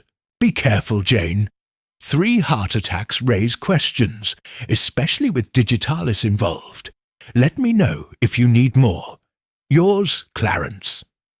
Miss Marple's heart gave a little jump, but her face stayed calm. She set the letter down, her mind racing. Digitalis in Edward Langley's blood. Enough to raise suspicions, but not enough for proof. No autopsies for the others. It was like a puzzle with a missing piece, but this letter was a big one. She thought of a case in St. Mary Mead years ago. A man who died suddenly, his wife crying too perfectly. Miss Marple had found a hidden bottle of medicine that told the real story. Was Clara's story the same? She tucked the letter into her notebook, where she kept her thoughts about Clara. Foxglove leaves in a box, digitalis from the chemist, Dr. Haydock's dizziness, 3 heart attacks. The letter added weight to her suspicions. Clara wasn't just a widow with bad luck. She might be something more. Miss Marple needed to act, but carefully. She'd learned long ago that rushing a mystery was like pulling a loose thread. It could unravel everything. She decided to visit the village hall, where the library held old newspapers. Maybe she could find more about Clara's husbands. She put on her straw hat, picked up her basket, and stepped into the morning air. The village was alive with chatter. Children played near the church, and Mrs. Price carried a tray of buns into her bakery. Miss Marple walked slowly, nodding to neighbours, her face kind but her eyes sharp. She passed Rose Cottage, its roses bright and its foxglove standing tall in the herb patch. No sign of Clara, but Mr. Gibbs was digging, his face grumpy as ever. "Good morning, Mr. Gibbs," Miss Marple called, pausing at the gate. "Your garden's looking fine. Any more foxglove for Mrs. Winthrop?" Mr. Gibbs looked up, wiping his brow. "Morning, Miss Marple. Aye, she's got me planting more of those blasted things. Says they're for beauty, but I don't buy it. She's still picking leaves, putting 'em in that box. Makes my skin crawl." He shook his head, stabbing his spade into the dirt. Mrs. Marple's lips twitched. "Still that box? Does she take it inside often?" Her voice was light, like she was just curious about flowers. Mr. Gibbs nodded. "Every day. Carries it like it's gold. I told her foxglove's no good for tea, but she just smiles and says it's her special recipe." He glanced at the cottage, his voice low. "She's too sweet, Miss Marple, like a cake with too much sugar." Miss Marple smiled, but her mind was racing. Foxglove leaves, digitalis, a box. Clara was careful, but not careful enough. "Thank you, Mr. Gibbs," she said. "Keep up the good work." She moved on, her basket swinging, her thoughts on that box. It reminded her of a woman in the village years ago who hid stolen money in a tin. Clara's box might hold something just as dangerous. At the village hall, the library was quiet, with only Miss Hartnell dusting shelves. "Jane, always poking about," Miss Hartnell said, her voice sharp, but her eyes amused. "Looking for something special?" "Just a bit of reading," Miss Marple said, her smile soft. She moved to the newspaper shelves, where old editions from London were kept. She scanned the dates, looking for anything from 6 years ago, when Edward Langley died. After an hour, she found a small article. "Banker, Edward Langley, 48. Dish. Suddenly!" It mentioned a heart attack, a grieving widow, Clara, and no further investigation. No mention of digitalis, but Mr. Clarence's letter filled in that gap. Miss Marple tucked the article's details into her mind, like a stitch in her knitting. She left the hall, her basket heavier with thoughts. The letter and the article were clues, but not proof. She needed something solid, like the time she found a hidden letter in a book that solved a theft. As she walked home, she passed the chemist's shop, where Mr. Pym was sweeping the doorstep. "Morning, Miss Marple," he called. "Need anything?" "Just passing by," she said, pausing. "Though I hear Mrs. Winthrop's been buying a lot of heart medicine. Must be hard with her weak heart." Her voice was gentle, but her eyes watched his face. Mr. Pym nodded, his face serious. "Aye, digitalis for years now. Says it's for her heart, but she's strong as an ox. Carries heavy baskets, never out of breath. Makes you wonder." He lowered his voice. "She was in yesterday, asking about Dr. Haydock. Wanted to know if he's healthy, if he takes medicine. Odd questions, if you ask me." Miss Marple's heart skipped, but she smiled. "She's just being friendly, I'm sure. Thank you, Mr. Pym." She moved on, her mind buzzing. Clara asking about Dr. Haydock's health? That wasn't just friendly. It reminded her of a young woman in the village years ago who asked too many questions before a robbery. Clara's questions felt sharper, like a knife hidden in a smile. Back at her cottage, Miss Marple sat by the fire, her notebook open. She wrote, "Letter from Mr. Clarence. Digitalis in Edward Langley's blood. No autopsies for others. Clara's box of foxglove leaves. Asking about Dr. Haydock's health. Mr. Ellsworthy smitten."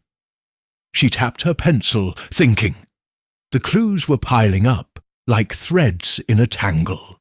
She needed to untangle them, but carefully.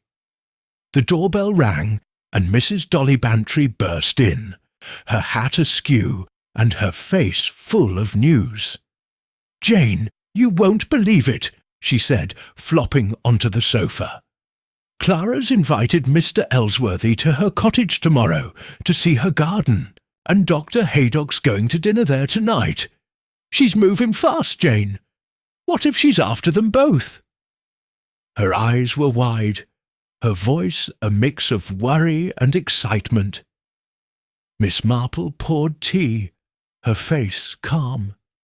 "That's interesting, Dolly," she said, handing her a cup. "Did you hear anything else? About her garden or her tea?" She kept her tone light, but her mind was sharp, filing away every word. Dolly sipped her tea, eager to talk. "Well, I saw her at the post office, mailing another letter to London. She was all smiles, charming Mrs. Weatherby. And she mentioned her garden, said she's planting more foxglove for aesthetic balance. Aesthetic balance? Who talks like that?" Dolly shook her head. "And she gave Mr. Ellsworthy a jar of her mint jam. Said it's good for his nerves. He's eating it already, grinning like a boy." Miss Marple's lips tightened. "Mint again, like the tea that made Dr. Haydock dizzy." "Mint jam," she said softly. "She's fond of mint, isn't she?" She thought of the foxglove leaves, the digitalis, the heart attacks. Was Clara dosing her gifts with something dangerous? She remembered a woman in the village years ago who gave out cakes that made people sick. Clara's jam and tea felt like that. Too kind, too perfect. Dolly stayed, chattering about the bazaar and Clara's charm. But Miss Marple's mind was on the letter from Mr. Clarence. Digitalis in Edward Langley's blood was a big clue, but not enough. She needed to see that box of leaves, or test Clara's tea. After Dolly left, Miss Marple sat by the fire, her knitting needles clicking. The scarf was nearly done, and the mystery was growing sharper. Tomorrow she'd visit Dr. Haydock, ask about his dinner with Clara. She'd talk to Mr. Gibbs again, see if he'd seen that box, and she'd keep an eye on Mr. Ellsworthy, who was falling fast for Clara's smile. The village was quiet, but Miss Marple's mind was awake, ready for the next clue. Clara was clever, but so was Miss Marple. In St. Mary Mead, secrets didn't stay hidden, not with her sharp eyes watching. She'd find the truth, one careful step at a time. Chapter 8. The Trap is Set. The evening sky over St. Mary Mead glowed with soft pinks and purples, casting a warm light on the village. Miss Jane Marple sat by her cottage window, her knitting needles quiet in her lap. Her grey dress was neat, her shawl draped over her shoulders, and her sharp blue eyes watched the street outside. Tommy, the butcher's boy, hurried past with a parcel, and Mrs. Weatherby locked the post office door for the night. The village seemed peaceful, but Miss Marple's mind was buzzing, piecing together the puzzle of Mrs. Clara Winthrop, the widow who had buried 3 husbands and now lived in Rose Cottage. The past few days had brought Miss Marple closer to the truth. The letter from Mr. Clarence, the retired coroner, had been a big clue. Digitalis in Edward Langley's blood, and no autopsies for Clara's other husbands, Harold Grayson and Rupert Thornton, all dead of heart attacks. The foxglove in Clara's garden, its leaves picked for a mysterious box, pointed to digitalis too, a heart medicine that could kill.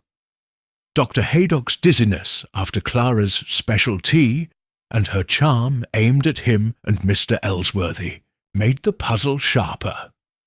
Miss Marple had solved mysteries in St. Mary Mead before, a stolen brooch, a hidden will, and she knew Clara's story hid something dark. Tonight, at the village dance, she would set a trap to shake Clara's perfect mask. Miss Marple had a plan. She'd learned long ago that gossip could stir things up, like a stone dropped in a pond. If Clara was hiding something, a little ripple might make her slip. Miss Marple had shared her suspicions with Mrs. Dolly Bantry, her friend who loved to talk. Over tea yesterday, she'd said, "Dolly, what if the police looked into Mr. Thornton's death again? 3 heart attacks seem so strange." Dolly's eyes had lit up, and Miss Marple knew the rumour would spread fast. By now, half the village was whispering about Clara, and Miss Marple hoped it would rattle her. She put on her best hat, a simple straw one with a ribbon, and picked up her basket. The village dance was held in the church hall, a yearly event with music, food, and chatter. It was the perfect place to watch Clara, to see if the rumour had hit its mark. Miss Marple walked down the lane, passing cottages with glowing windows, and roses climbing the walls. The air smelled of grass and baking bread from the Bluebell tea shop. As she neared the hall, she heard laughter and the hum of a fiddle. The village was alive, and Miss Marple was ready to watch. The church hall was bright with lanterns, tables piled with cakes and punch. Villagers danced to a lively tune, their shoes tapping on the wooden floor. Mrs. Clement, the vicar's wife, waved from a table, her face pink with excitement. "Jane, you made it," she called. "Have some punch. It's Mrs. Price's recipe." Miss Marple smiled, setting her basket down. She scanned the room, her eyes sharp. There was Clara Winthrop, in a black silk dress that shimmered, her dark hair pinned up under a small hat. She was dancing with Mr. Ellsworthy, the antique dealer, who looked nervous but happy, his thin face red as he twirled her. Miss Marple moved to a chair near the punch table, pretending to rest. She watched Clara, whose smile was bright but tight, like a string pulled too hard. The rumour had reached her. Miss Marple could tell. Clara's eyes darted around the room, lingering on Dr. Haydock, who stood by the food table talking to the vicar. She wasn't her usual smooth self, and Miss Marple's trap was working. She thought of a girl in the village years ago who got flustered when caught stealing apples. Clara's fluster was subtler, but it was there. Mrs. Bantry hurried over, her hat crooked and her eyes wide. "Jane, it's working," she whispered, sitting next to Miss Marple. "I told Mrs. Weatherby about the police, maybe looking into Mr. Thornton's death, and she told everyone. Clara heard it at the post office. She went pale, Jane, pale. Now look at her, all jumpy." Dolly's voice was a mix of thrill and worry, her hands waving. Miss Marple nodded, her face calm. "Good work, Dolly," she said softly. "Let's see what she does next." She watched Clara spin with Mr. Ellsworthy, her laugh a little too loud. When the dance ended, Clara moved to the food table, picking up a teapot. She poured a cup and handed it to Mr. Ellsworthy, saying, "This is my special blend, Mr. Ellsworthy, just for you." Her smile was sweet, but her hand shook slightly, and Miss Marple's eyes narrowed. "Special blend, mint, like the tea that made Dr. Haydock dizzy." Mr. Ellsworthy took the cup, his face red. "You're too kind, Mrs. Winthrop," he said, sipping it eagerly. Clara watched him, her smile fixed, but her eyes flicked to the door, as if expecting someone. Miss Marple's heart skipped. Was Clara dosing the tea? She thought of the foxglove leaves Mr. Gibbs mentioned, the digitalis in Edward Langley's blood. She needed to act, but quietly. She stood, moving toward the food table, her basket light, but her mind heavy. "Clara, what a lovely evening," Miss Marple said, her voice gentle. She picked up a scone, pretending to nibble. "Your tea smells wonderful. Is it that mint blend you mentioned?" She smiled, her eyes steady, watching Clara's face. Clara's smile flickered, just for a moment. "Oh yes, mint," she said, her voice a touch too quick. "It's soothing, good for the nerves." She poured another cup, offering it to Dr. Haydock, who had joined them. "Doctor, you must try some," she said, her eyes bright but her hand unsteady. Dr. Haydock took the cup, sniffing it. "Smells nice," he said, but he set it down, his face thoughtful. "I'm sticking to punch tonight, Mrs. Winthrop. Had a bit of a dizzy spell last time I tried your tea." He chuckled, but his eyes were sharp, and Miss Marple's lips twitched. Dr. Haydock was no fool. He'd noticed something too. Clara's face stayed calm, but her eyes darted to the cup, then away. "Oh, I'm sorry to hear that," she said, her voice sweet. "Maybe the mint was too strong." She turned to Mr. Ellsworthy, who was sipping his tea, his face still red. Miss Marple watched closely, her mind racing. She needed that tea, maybe just a few drops, to test. She thought of a case in St. Mary Mead years ago. A woman who slipped something into cider, caught when a sample was tested. Clara's tea might be the key. Miss Marple moved closer to the table, her hand brushing Mr. Ellsworthy's cup as she reached for a napkin. With a quick practiced move, she slipped a small vial from her basket and tipped a bit of the tea into it, her fingers hidden by her shawl. No one noticed. Miss Marple was good at being invisible. She tucked the vial away, her face calm, but her heart pounding. She'd get it to Dr. Haydock later, ask him to check it. The dance went on, with music and laughter filling the hall. Clara moved through the crowd, her smile back in place, but Miss Marple saw the cracks. She danced with the vicar, then Tommy, the butcher's boy, who blushed as she spun him.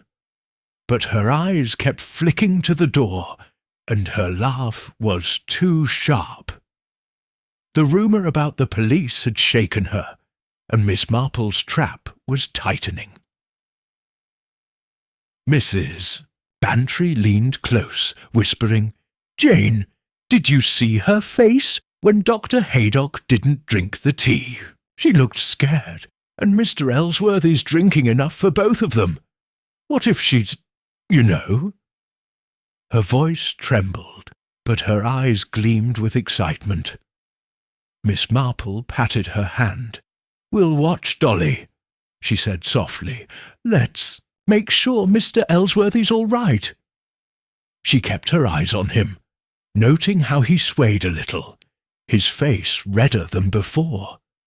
Was it the tea, or just the dance? She'd seen a man in the village years ago, dizzy from something in his drink, and it hadn't been wine. She needed to keep Mr. Ellsworthy in sight. As the evening wore on, Clara announced a surprise. "Mr. Ellsworthy and I have news," she called, her voice bright but her eyes nervous. The music stopped, and the crowd turned. Clara took Mr. Ellsworthy's arm, her smile wide. "We're engaged. He asked me this afternoon, and I said yes." Her laugh rang out, but it sounded forced, like a bell with a crack. The crowd gasped, then clapped, but Miss Marple's heart sank. Engaged? So soon? Mr. Ellsworthy beamed, his face flushed, but he wobbled, leaning on Clara. "I'm the luckiest man," he said, his voice slurring slightly. Miss Marple's eyes narrowed. Was it the tea, or just nerves? She thought of Clara's husbands, all dead after marriage. Mr. Ellsworthy was rich, single, and now in Clara's web.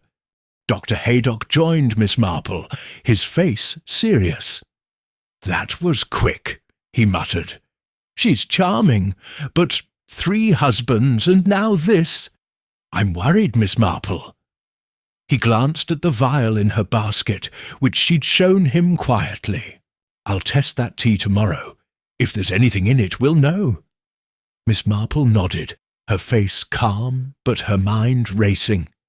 "Thank you, Doctor," she said, "and keep an eye on Mr. Ellsworthy tonight. He's not looking well." She thought of the digitalis in Edward Langley's blood, the foxglove leaves in Clara's box. The trap was working, but Clara was moving fast too. The dance ended late, with villagers heading home under the stars. Miss Marple walked slowly, her basket heavy with the vial of tea. She passed Rose Cottage, its windows dark, but she imagined Clara inside, planning her next move. The rumour had shaken her, and the engagement was a bold step. Miss Marple thought of a woman in the village, years ago, who rushed into a marriage to hide a secret. Clara's rush felt the same. Back at her cottage, Miss Marple lit the fire and opened her notebook. She wrote, "Rumour about police shook Clara. Special tea for Mr. Ellsworthy, vial taken. Engagement announced too fast. Dr. Haydock to test tea. Mr. Ellsworthy dizzy." She tapped her pencil, thinking. The clues were piling up, and the trap was tightening. But Clara was clever, and Miss Marple needed to be cleverer. The fire crackled, and she picked up her knitting, the needles clicking softly. The scarf was nearly done, and the mystery was close to breaking open. Tomorrow she'd wait for Dr. Haydock's test results. She'd talk to Mr. Gibbs again, ask about that box, and she'd watch Mr. Ellsworthy, make sure he stayed safe. Clara's web was tight, but Miss Marple's trap was tighter. In St. Mary Mead, secrets didn't stay hidden, not with her sharp eyes watching. She'd find the truth, one careful step at a time. Chapter 9. The Truth Unravels. The morning sun hung low over St. Mary Mead, casting a soft glow on the village's cobblestone streets. Miss Jane Marple sat in her cosy cottage, her knitting needles quiet on the table beside a cooling cup of tea. Her grey dress was neat, her shawl draped over her shoulders, and her sharp blue eyes stared out the window. The village was waking. Tommy, the butcher's boy, pedalled by on his bicycle, and Mrs. Weatherby hurried to the post office with her letters. St. Mary Mead looked peaceful, but Miss Marple's mind was alive, piecing together the final threads of the puzzle about Mrs. Clara Winthrop, the widow who had buried 3 husbands and now lived in Rose Cottage. The past week had brought Miss Marple close to the truth. The letter from Mr. Clarence, the retired coroner, had revealed digitalis in Edward Langley's blood, a clue that Clara's husbands, Harold Grayson, Edward Langley, and Rupert Thornton, might not have died of natural heart attacks. The foxglove in Clara's garden, its leaves picked for a mysterious box, pointed to digitalis, a heart medicine that could kill. Dr. Haydock's dizziness after Clara's special tea and her quick engagement to Mr. Ellsworthy raised the stakes. Last night at the village dance, Miss Marple's rumour about the police reopening Mr. Thornton's case had shaken Clara, and the vial of tea Miss Marple had taken was now with Dr. Haydock for testing. The puzzle was almost complete, and today Miss Marple would confront Clara. She opened her notebook, reviewing her notes. Foxglove leaves in a box. Digitalis in Edward Langley's blood. No autopsies. Dr. Haydock dizzy after tea. Clara's engagement to Mr. Ellsworthy too fast. The trap she'd set with the rumour had worked. Clara's nervous glances at the dance proved it. But Miss Marple needed a confession or solid proof to stop her. She'd solved mysteries in St. Mary Mead before. A stolen necklace, a hidden letter, and she knew Clara's secret was close to breaking open. A gentle push might do it. A knock at the door interrupted her thoughts. It was Dr. Haydock, his face serious, holding a small paper. "Miss Marple, I tested that tea from the dance," he said, stepping inside. "You were right to suspect. There's digitalis in it, not enough to kill, but enough to make someone sick, dizzy, maybe worse over time." His voice was low, his eyes troubled. "If Clara's been giving this to Mr. Ellsworthy or me, we need to act fast." Miss Marple's heart jumped, but her face stayed calm. "Thank you, Doctor," she said, taking the paper. "This is what I needed. I'm going to see Clara today to talk. Will you help if it comes to it?" She looked at him, her eyes steady. Dr. Haydock nodded. "I'll be there. And I've told the police in town about the tea. They're ready to step in if we need them." He paused, rubbing his chin. "She's clever, Miss Marple, but you're cleverer. Be careful." Miss Marple smiled, her face kind but her mind sharp. "I will, Doctor. I've dealt with clever people before." She thought of a woman in the village years ago who poisoned her husband's soup, caught when Miss Marple noticed a strange smell. Clara was smoother, but the pattern was the same. Miss Marple would use the tea, the letter, and the rumour to push her into the open. She put on her straw hat, picked up her basket, and walked to Rose Cottage. The village was quiet, with children playing near the church, and Mrs. Price sweeping her bakery doorstep. Rose Cottage looked pretty, its roses climbing the walls, the foxglove tall in the herb patch. Miss Marple knocked, her heart steady but her senses alert. Clara opened the door, her black silk dress gleaming, her dark hair pinned up. Her smile was warm, but her eyes were wary, like a cat sensing danger. "Miss Marple, what a nice surprise," Clara said, her voice sweet but tight. "Come in, please, I was just making tea." She stepped aside, gesturing to the sitting room, where the photographs of her 3 husbands stood on the mantel. Miss Marple smiled, stepping inside. "Thank you, Clara. No tea for me, though. I've had my fill today." She sat in a flowery chair, her basket at her feet, her eyes on Clara. The room was tidy, with a silver teapot on the table and a small box, wooden with a carved lid near the hearth. Was that the box Mr. Gibbs mentioned, for foxglove leaves? Miss Marple's mind filed it away. Clara sat across from her, smoothing her dress. "To what do I owe the visit?" she asked, her smile still in place, but her fingers twisting her locket. Miss Marple saw the nervous tick, like a crack in a perfect verse. The rumour had done its work. "I wanted to talk about the village," Miss Marple said, her voice gentle.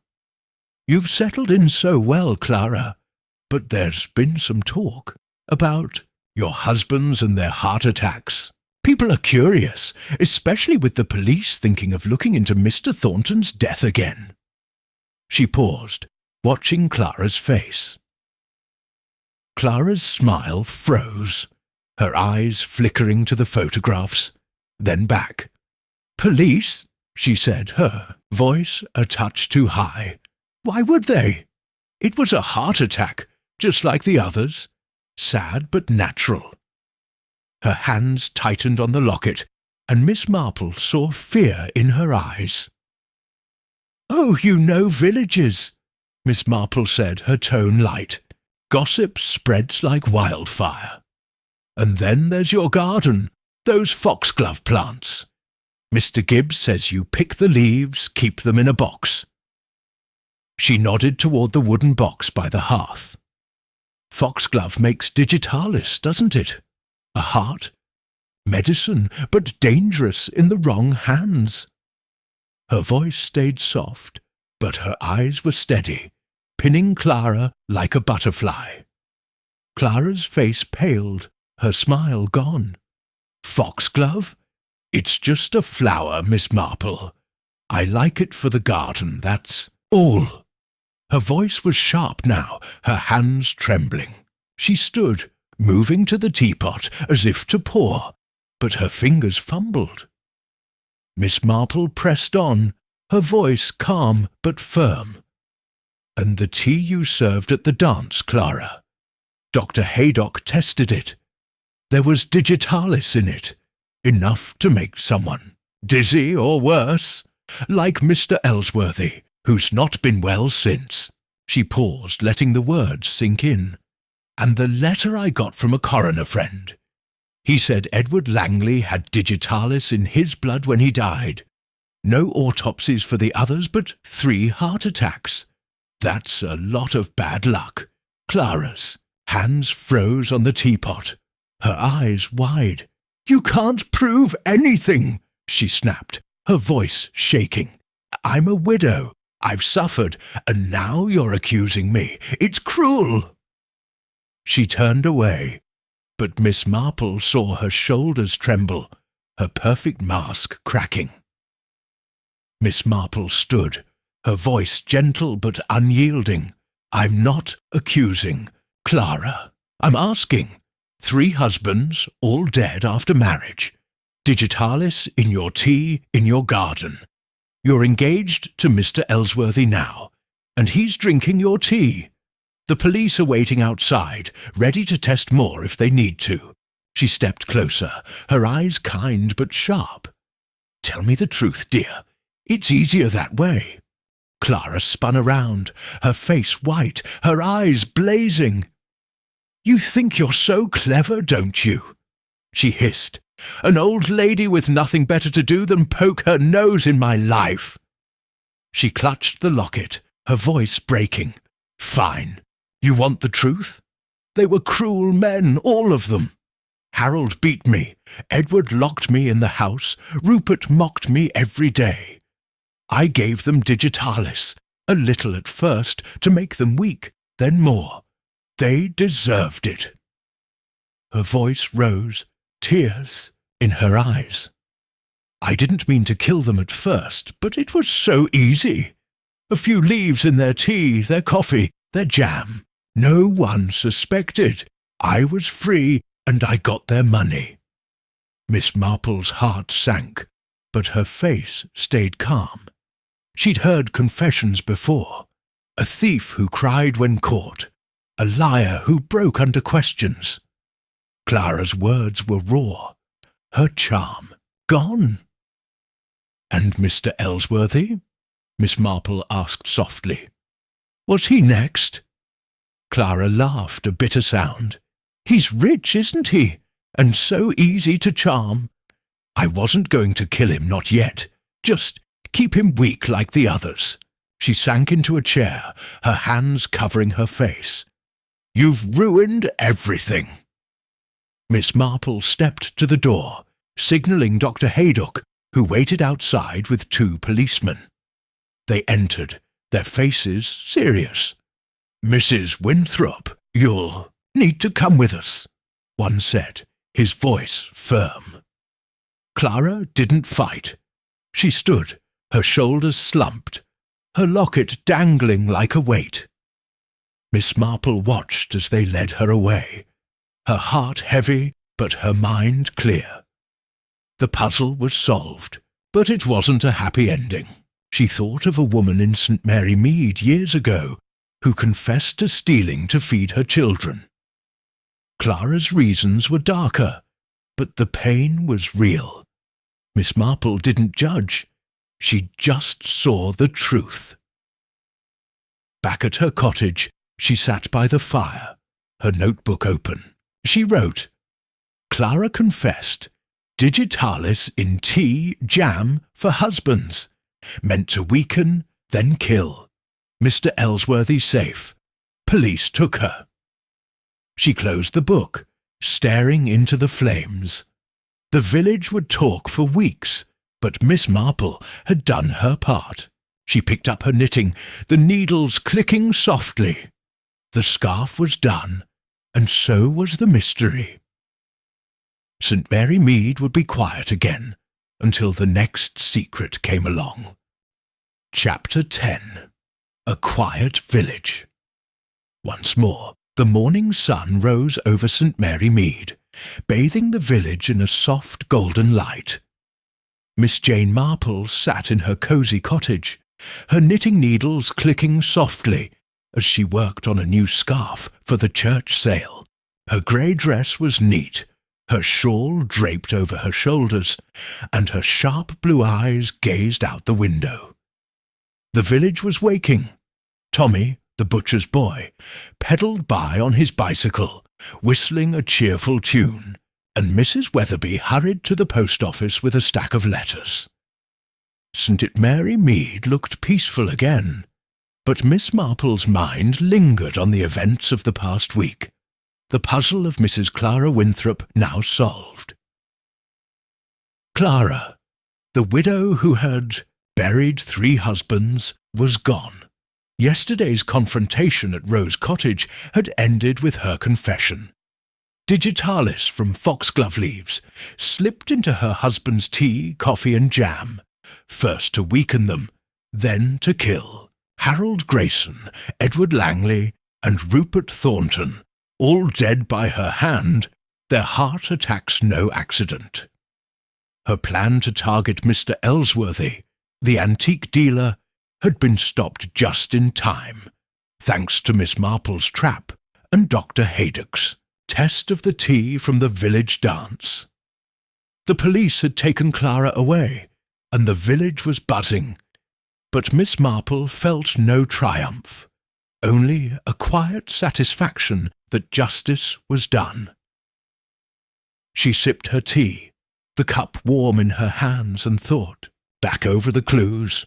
The foxglove in Clara's garden, picked for a mysterious box, had been the first hint. The letter from Mr. Clarence, the retired coroner, confirmed digitalis in Edward Langley's blood, with no autopsies for the others. Dr. Haydock's dizziness, after Clara's special tea and her quick engagement to Mr. Ellsworthy, had tightened the net.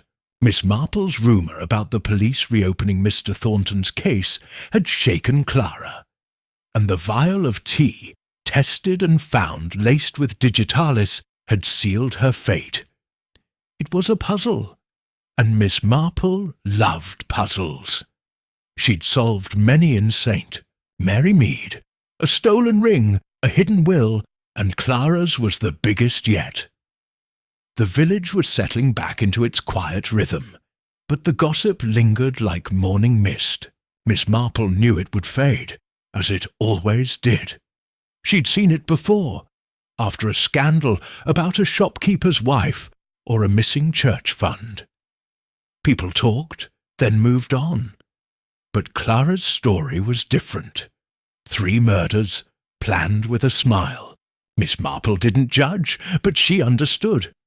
Clara had been hurt, she'd said, by cruel husbands, and her charm hid a heart full of anger. Miss Marple thought of a woman in the village years ago, who stole to escape a hard life. Clara's crimes were darker, but the pain was real. A knock at the door pulled her from her thoughts. It was Mrs. Dolly Bantry, her hat crooked and her face full of excitement. "Jane, you did it," she said, bursting into the sitting room and flopping onto the sofa. "Clara's gone, arrested. The whole village is talking. Mrs. Weatherby says she knew Clara was trouble, and Mr. Pym at the chemist's is shocked about the digitalis. You're a hero, Jane." Her eyes sparkled, her voice loud with delight. Miss Marple smiled, pouring tea. "Oh, Dolly, I'm no hero," she said, her voice gentle. "I just noticed a few things, that's all." She handed Dolly a cup, her mind replaying the confrontation.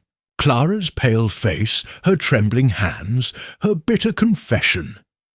It had been a sad moment, but necessary. Miss Marple had learned long ago that truth, even ugly truth, brought peace to a village. Dolly sipped her tea, leaning forward. "But how? Did you know, Jane? The foxglove, the tea, the digitalis. It's like something from one of your nephew's detective stories. And Mr. Ellsworthy, poor man, he's safe now, but he's heartbroken. Says he can't believe Clara was so wicked." She shook her head, her hat wobbling. "And Dr. Haydock, he's telling everyone you saved his life, refusing that tea at the dance." Miss Marple's lips twitched.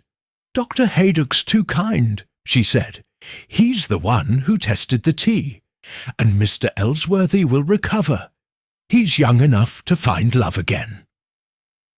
She thought of Mr. Ellsworthy at the dance, dizzy from Clara's tea, his face red with adoration. He'd been lucky, spared by Miss Marple's quick thinking.